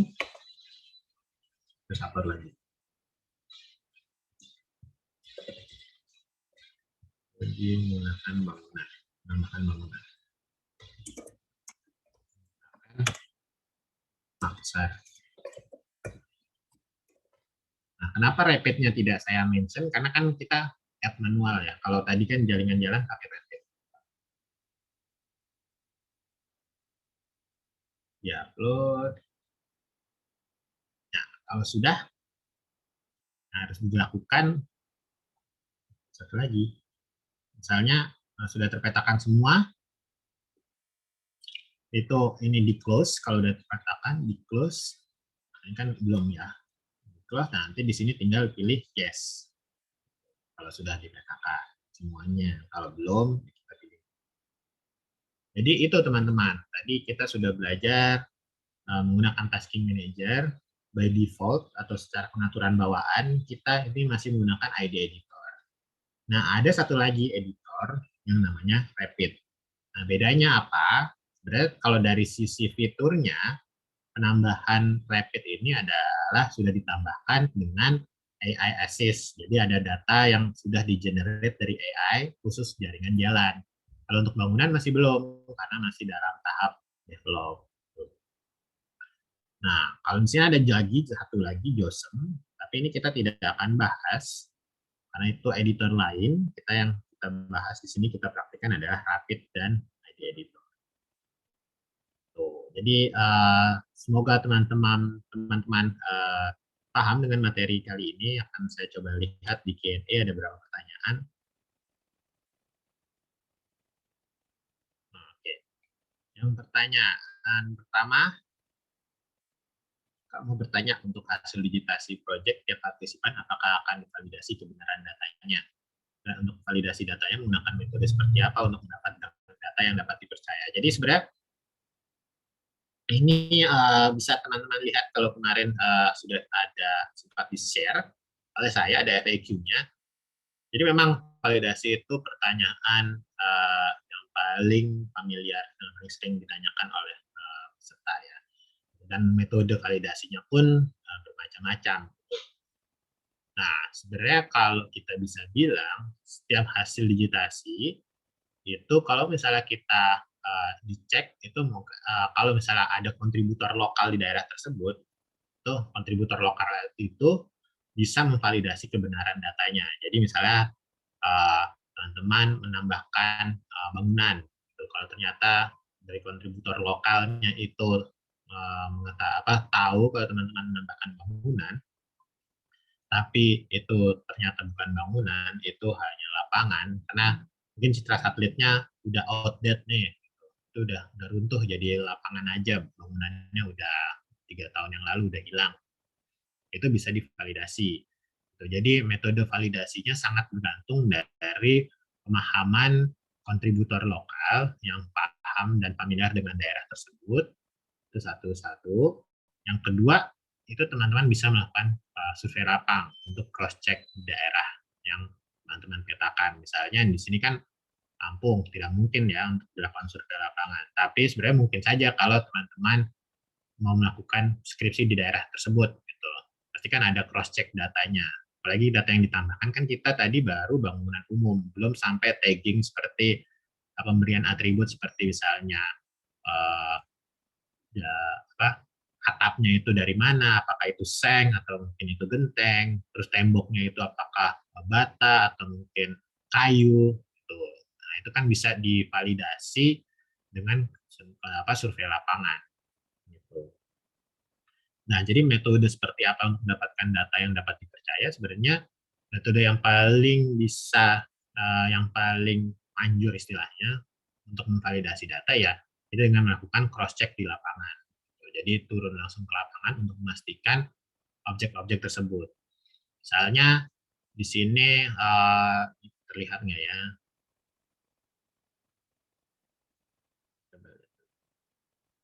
Misalnya untuk daerah ini,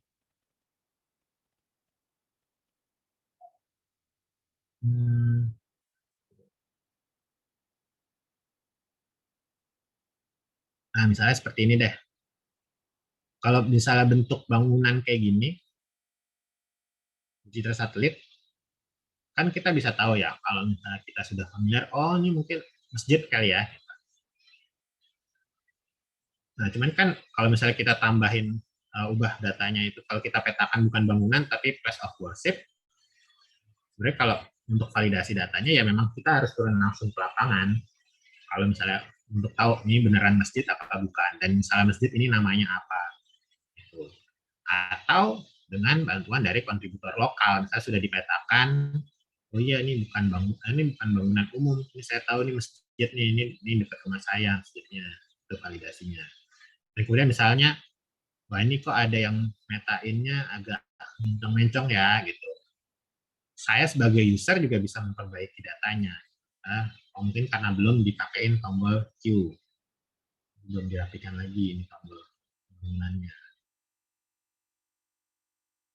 Itu pun juga salah satu bentuk untuk metode penjaminan kualitas data kan. Jadi kan tidak hanya atributnya tapi juga posisinya. Kalau misalnya ternyata di sini dilihat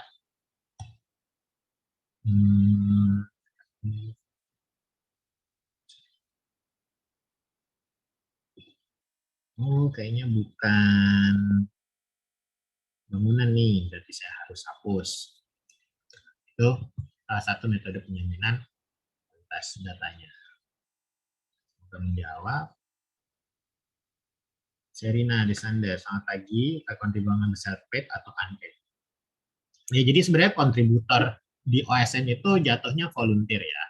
Itu dimana teman-teman tidak mendapatkan tambahan atau dia dapat fee apabila teman-teman sudah menambahkan data.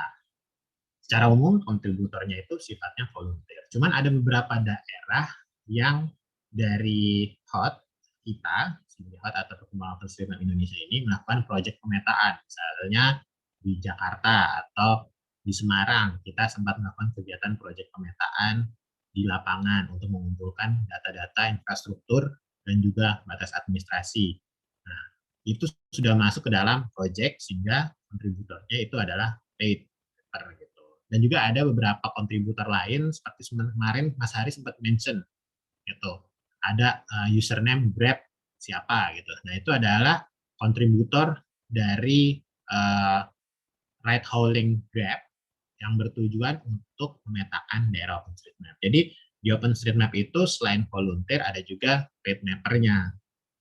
Paid mapper-nya ya seperti contohnya project PDC, project yang sudah dipetakan, kegiatan pemetaan di daerah Jakarta dan Semarang. Dan juga salah satu contoh kemarin sudah dimention Mas Hari itu ada Grab, itu dia juga meng-hire mapper untuk memetakan wilayah OpenStreetMap, seperti itu. Nah, kalau misalnya sifatnya benefit apa yang didapatkan dari OpenStreetMap, mungkin lanjutannya seperti itu ya. Kalau misalnya volunteer, terus benefitnya apa kalau misalnya saya berkontribusi di OpenStreetMap? Sebenarnya sesimpel seperti ini. Kemarin kan ada pertanyaan, kalau daerah desa saya ternyata belum terpetakan, apa berarti desa saya tidak penting ya? Gitu. Belum dipetakan. Nah, itu kan jawaban dari Mas Arik bukan masalah penting atau tidaknya. Kalau misalnya belum dipetakan, ya berarti belum ada user yang memetakan daerah tersebut. Salah satunya apa? Ya silakan teman-teman bisa langsung memetakan daerah itu. Nah, terus kan manfaat yang bisa didapatkan adalah misalnya teman-teman mau membantu pembuatan peta desa. Nah, nantinya kan teman-teman bisa mengenerate data dari OpenStreetMap. Teman-teman bisa download datanya dari OpenStreetMap. Dalam bentuk apa? Dalam bentuk save file, dalam bentuk view package. Caranya bagaimana? Di hari ketiga besok, hari tanggal 5, di hari Senin itu. Jadi data yang kita tambahkan di OpenStreetMap itu kan akan bisa diakses oleh siapa saja. Baik itu saya, Mas Hari, Sela, teman-teman sekalian, itu bisa mengakses data dari OpenStreetMap. Dan nanti datanya itu juga bisa untuk keperluan teman-teman. Misalnya, sesimpel kayak skripsi deh. Gitu. Pembuatan skripsi, dulu saya di wilayah Bandung. Saat itu saya masih belum ada OpenStreetMap. Masih belum kenal OpenStreetMap. Dan OpenStreetMap masih belum sebesar sekarang. Ketika saya mau minta daerah Bandung, data jaringan jalan, data bangunan, itu kan susahnya minta ampun. Teman-teman harus bikin surat dari wilayah Depok, karena saya dulu di Depok tinggalnya. Terus dari situ ke Kesbangpol, biar nanti lanjut ke pemerintah daerah Bandung. Gitu. Belum tentu datanya ada. Kalau ternyata datanya tidak ada, ujung-ujungnya kita harus cari lagi di mana. Gitu. Nah, kalau kan sekarang kan datanya mungkin bisa akses di Ina Geoportal, salah satu contoh datanya. Nah, tapi kan di sini ada alternatif cara mencari data bangunan atau jaringan jalan. Apa? Yaitu OpenStreetMap. Jadi sebenarnya benefit dari OpenStreetMap itu adalah kita memberikan mendukung gerakan untuk open geospasial data. Jadi data geospasial itu kan harusnya semua orang bisa ada akses di situ, dan juga semua orang berhak mendapatkan secara cuma-cuma. Apalagi contohnya misalnya sesimpel kayak kalau ada kejadian gempa atau letusan gunung berapi gitu. Kadang data yang dibutuhkan adalah data geospasial seperti bangunan atau jaringan jalan untuk mengetahui kira-kira berapa penduduk yang terdampak atau berapa kilometer jalan yang terdampak. Nah, dua data itu kan dapatnya dari mana? Dapatnya dari instansi.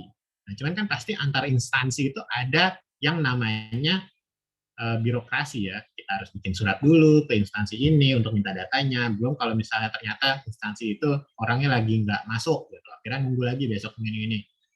Kan keburu untuk rapid assessment atau rapid response itu keburu memakan waktu. Sementara sebenarnya kalau kita bicara tentang alternatif data OpenStreetMap itu bisa digunakan kalau misalnya terjadi bencana, ternyata data di OpenStreetMap ada, untuk misalnya di wilayah Sleman itu data OpenStreetMap itu ada, ya kita bisa pakai daerah tersebut. Atau sesimpel kayak misalnya kita punya data SHP banjir di Semarang, di kota Semarang.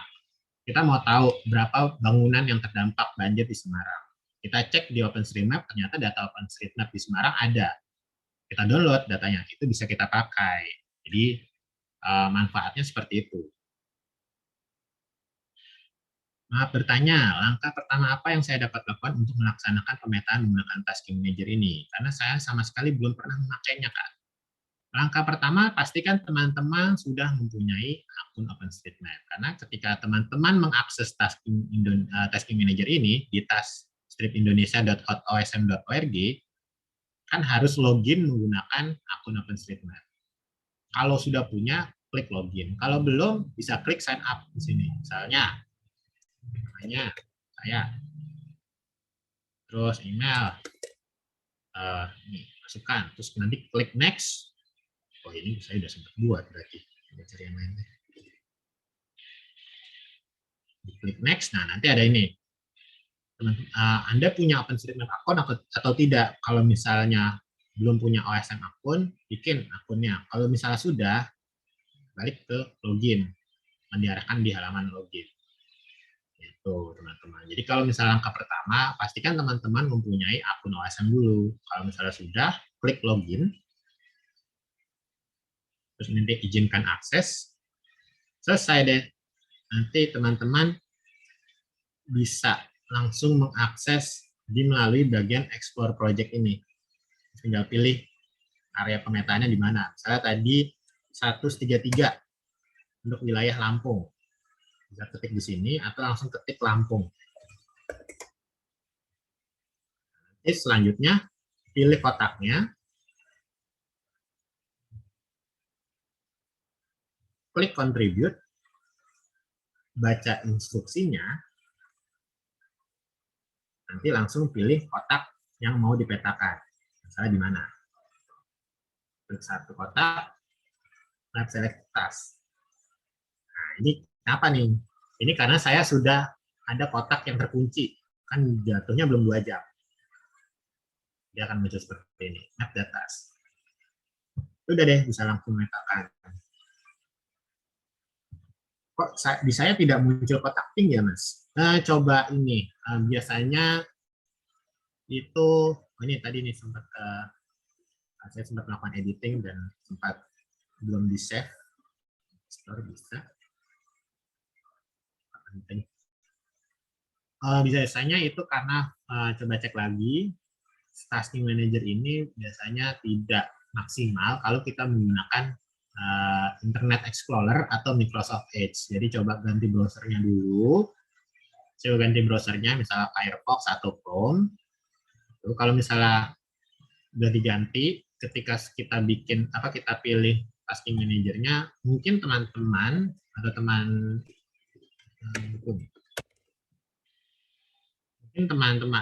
yang bertanya ini, dia sudah memilih kotak yang sebelumnya. Coba klik aja resume mapping, nanti akan diarahkan kotak yang sudah teman-teman klik. siapa tahu karena terlalu zoom keluar, jadi kepencet misalnya kegeser, jadi bingung nyari kotaknya mana. Ya berarti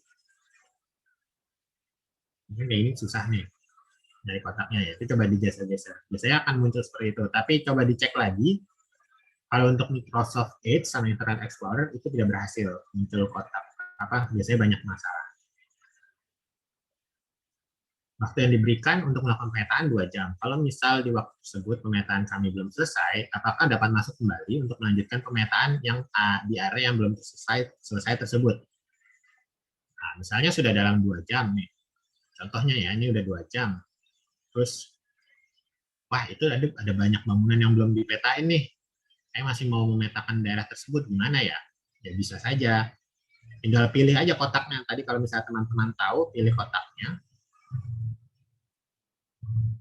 Kayak tadi ini. Atau kalau misalnya bingung, tadi kotaknya yang mana ya? Terlalu banyak nih. Pilih task.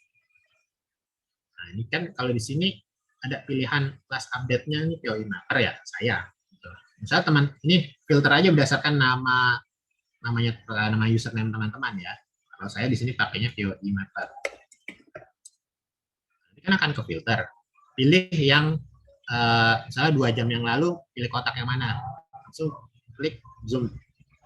Oh ternyata ini yang tadi yang saya pilih. Ada langsung klik map selected task. Jadi seperti itu. Kalau misalnya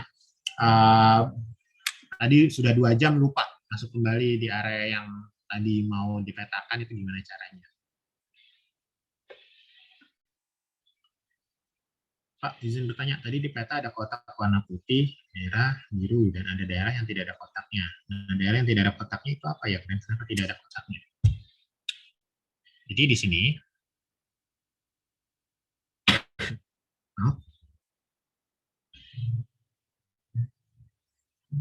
nah di sini kan ada warna putih, biru, merah, ada yang bolong-bolong nih. Nah sebenarnya dalam membuat area di tasking manager itu caranya ada banyak sekali. Nah sekarang di sini kotak-kotak yang tidak ada daerah yang tidak ada kotaknya itu tidak dipetakan karena kalau dalam pembuatan di kotak tasking manager untuk wilayah Lampung ini sudah spesifik ke daerah yang ada bangunannya gitu. Jadi kami sudah bikin daerah-daerah yang ada kotak ini adalah daerah yang kita asumsikan ada bangunan. Jadi kalau untuk daerah yang di sini coba kita cek ya. Nah, ini kan tidak ada bangunan karena di sini kebun. Jadi daerah yang tidak ada kotaknya bisa jadi daerah tersebut adalah hutan atau perkebunan. Jadi tidak terdeteksi oleh kami dalam pembuatan taskingnya atau kotak-kotaknya itu. Jadi ini siapa tahu ini hutan.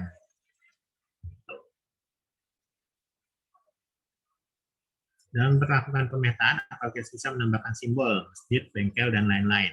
Ya, terima kasih. Bisa banget.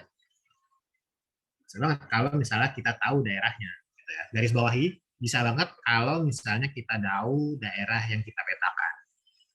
Misalnya, tadi saya sempat tunjukkan, semoga terlihat ya.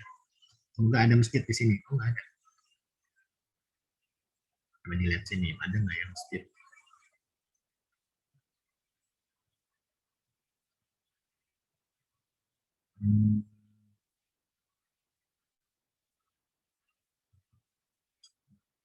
Lagi saya masjid kan biasanya bentuknya dia mengikuti kiblat ya, bentuk bangunannya ya, jadi mudah diidentifikasi. Atau simple sekolah mungkin masih kadang nyaru atau hampir mirip dengan kantor kelurahan atau kantor RT. Nah kalau masjid ini biasanya kan bentuknya ke arah kiblat ya. Jadi ketemu udah ambil aja, kita ambil contoh misalnya ya, misalnya ini miring ini dan teman-teman tahu ini masjid, karena teman-teman familiar dengan daerah tersebut. Nah, cara yang dilakukan, ketika kita pilih area, dan pilih bangunan. Kalau misalnya teman-teman tahu ini apa, misalnya place of worship. Place of worship ini untuk masjid atau rumah sakit. Tuh. Nah, bisa langsung dipilih di sini. Atau misalnya building feature, diklik ini, ada pilihannya garasi, retail building, komersial, industrial. Ini saya pilih place of worship. Nah, kalau tahu namanya, misalnya masjid apa, kira-kira.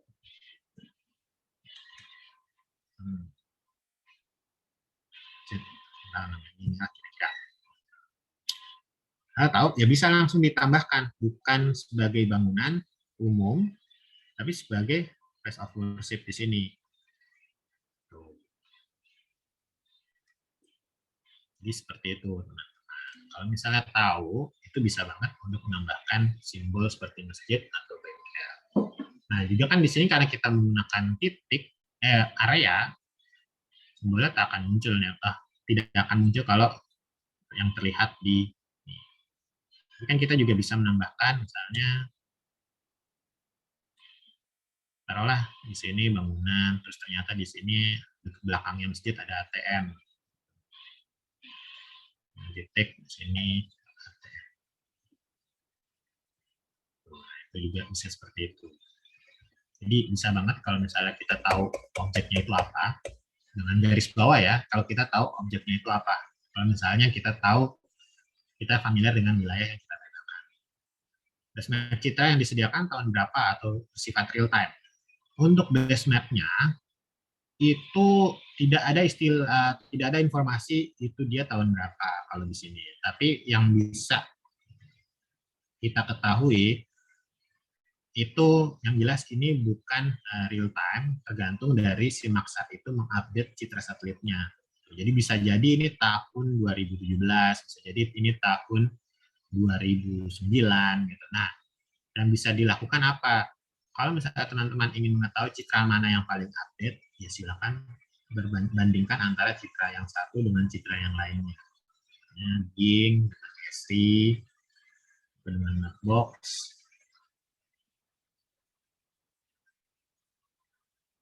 dengan Maxar.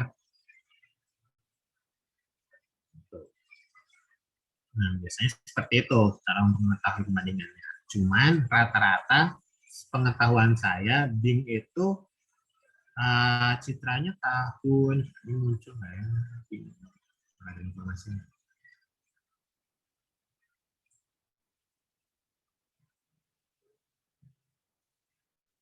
Dia nggak ada informasi tahun berapa. Ya, misalnya Bing itu tahun-tahun 2010, 2012, 2015 dan Maxar itu biasanya kalau dibandingkan dengan Bing itu lebih update Maxar. Gitu. Tapi memang tidak ada cara untuk mengetahui itu lebih citra Maxar itu tahun berapa keluarannya, citra Bing tahun berapa keluarannya itu tidak ada. Tapi yang jelas bukan real time.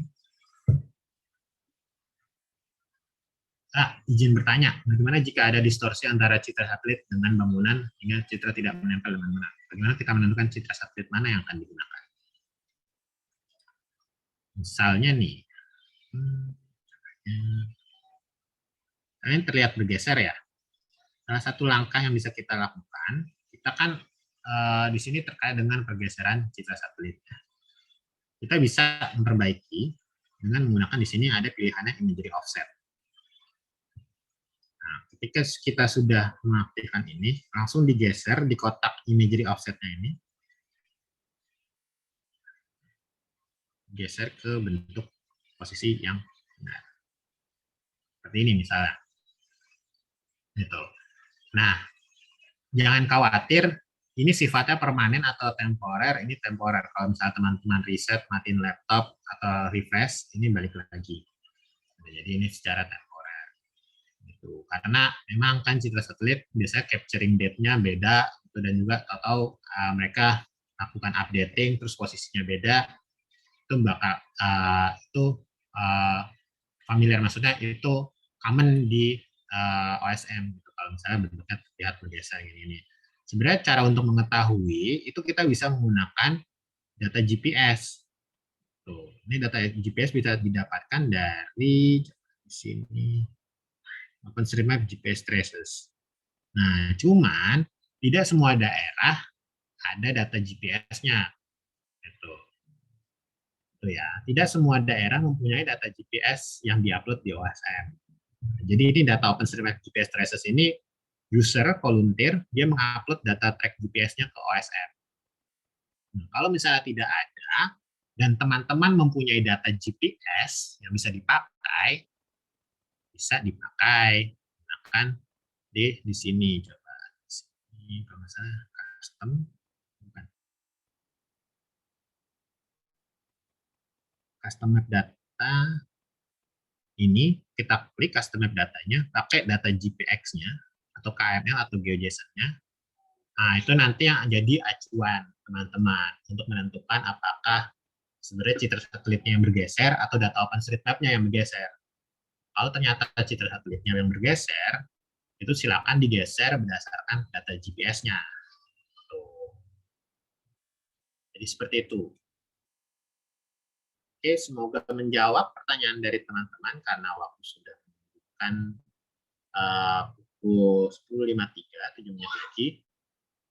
Kalau misalnya ada pertanyaan, itu silakan bertanya lagi di slide tanya jawab, atau nanti teman-teman saya, rekan-rekan saya, Mbak Stella, Mbak Troy, atau Mas Ari akan men-share FAQ-nya, akan memudahkan teman-teman membaca lagi kira-kira pertanyaan yang biasanya muncul itu apa aja jawabannya. Ini sudah dibantu jawab ya oleh Mbak Stella dan Mbak Troy. Pertanyaan seperti sistem tracking manager, jalan, gimana ya, navigasi keluar jalan, grid motong bangunan, pemetaan seperti apa. Nah, misalkan agak keluar dikit, seperti itu.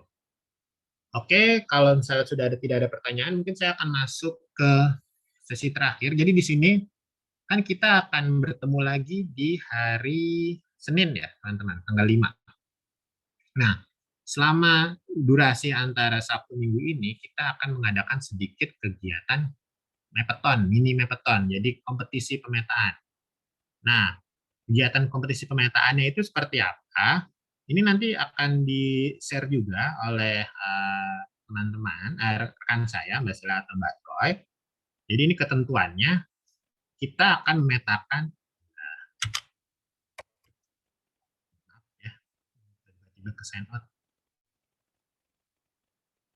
Nah, kita akan memetakan wilayah kota metro atau dan Lampung Tengah. Jadi tasking yang dipetakan itu adalah 133.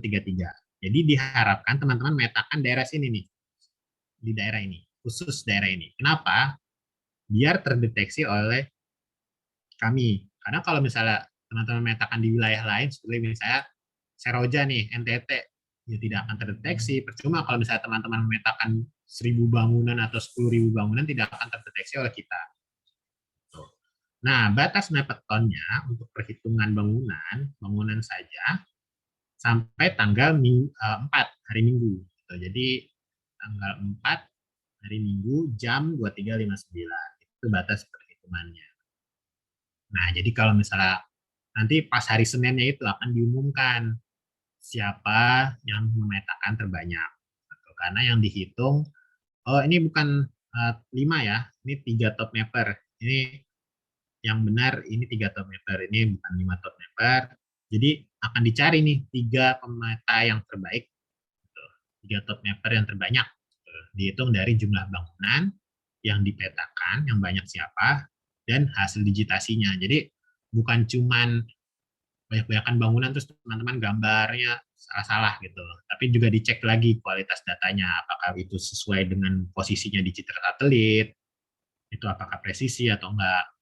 Jadi akan dicek nih, percuma kalau misalnya teman-teman posisi pertama, misalnya saya posisi pertama, tapi ternyata pas dicek bangunannya salah-salah semua, itu akan di invalid ya, maksudnya tidak akan menjadi pemenang.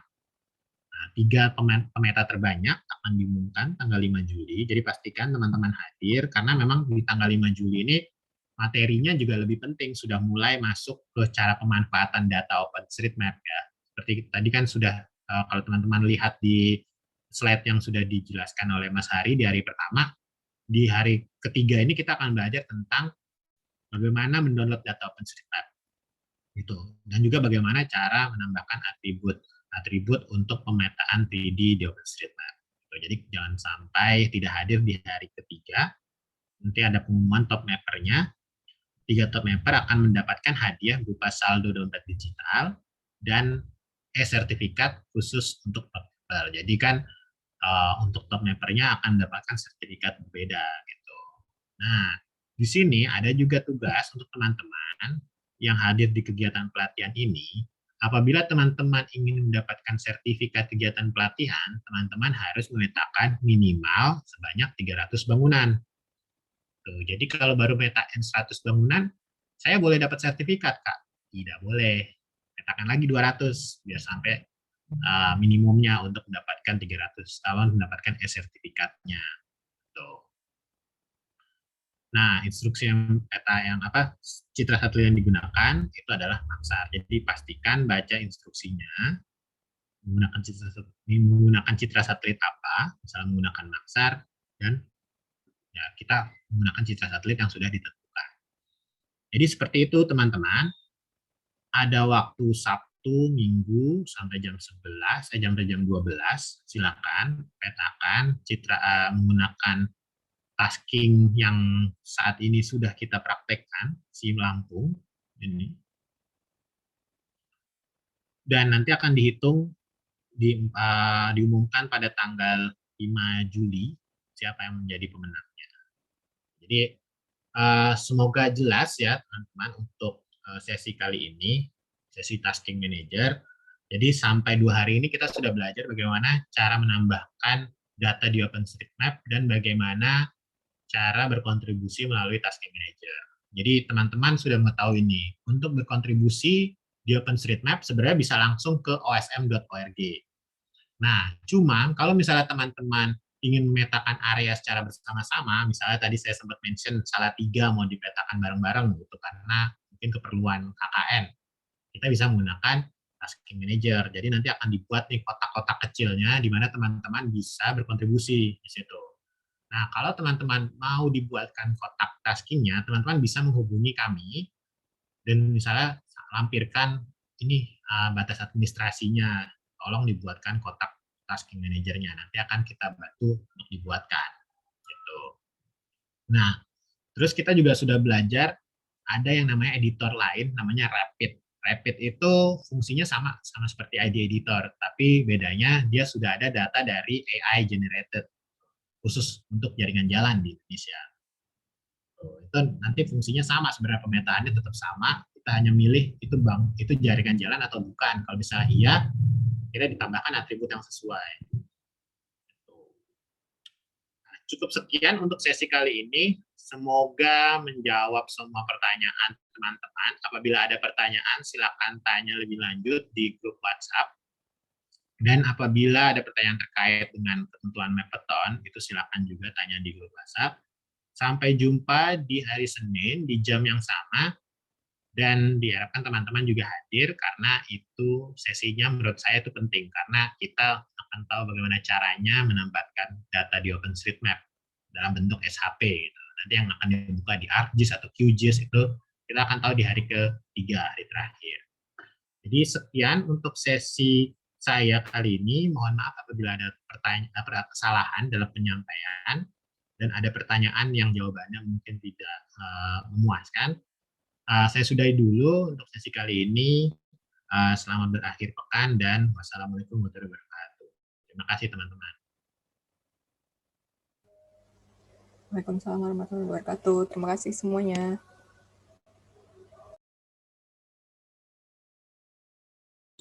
Waalaikumsalam.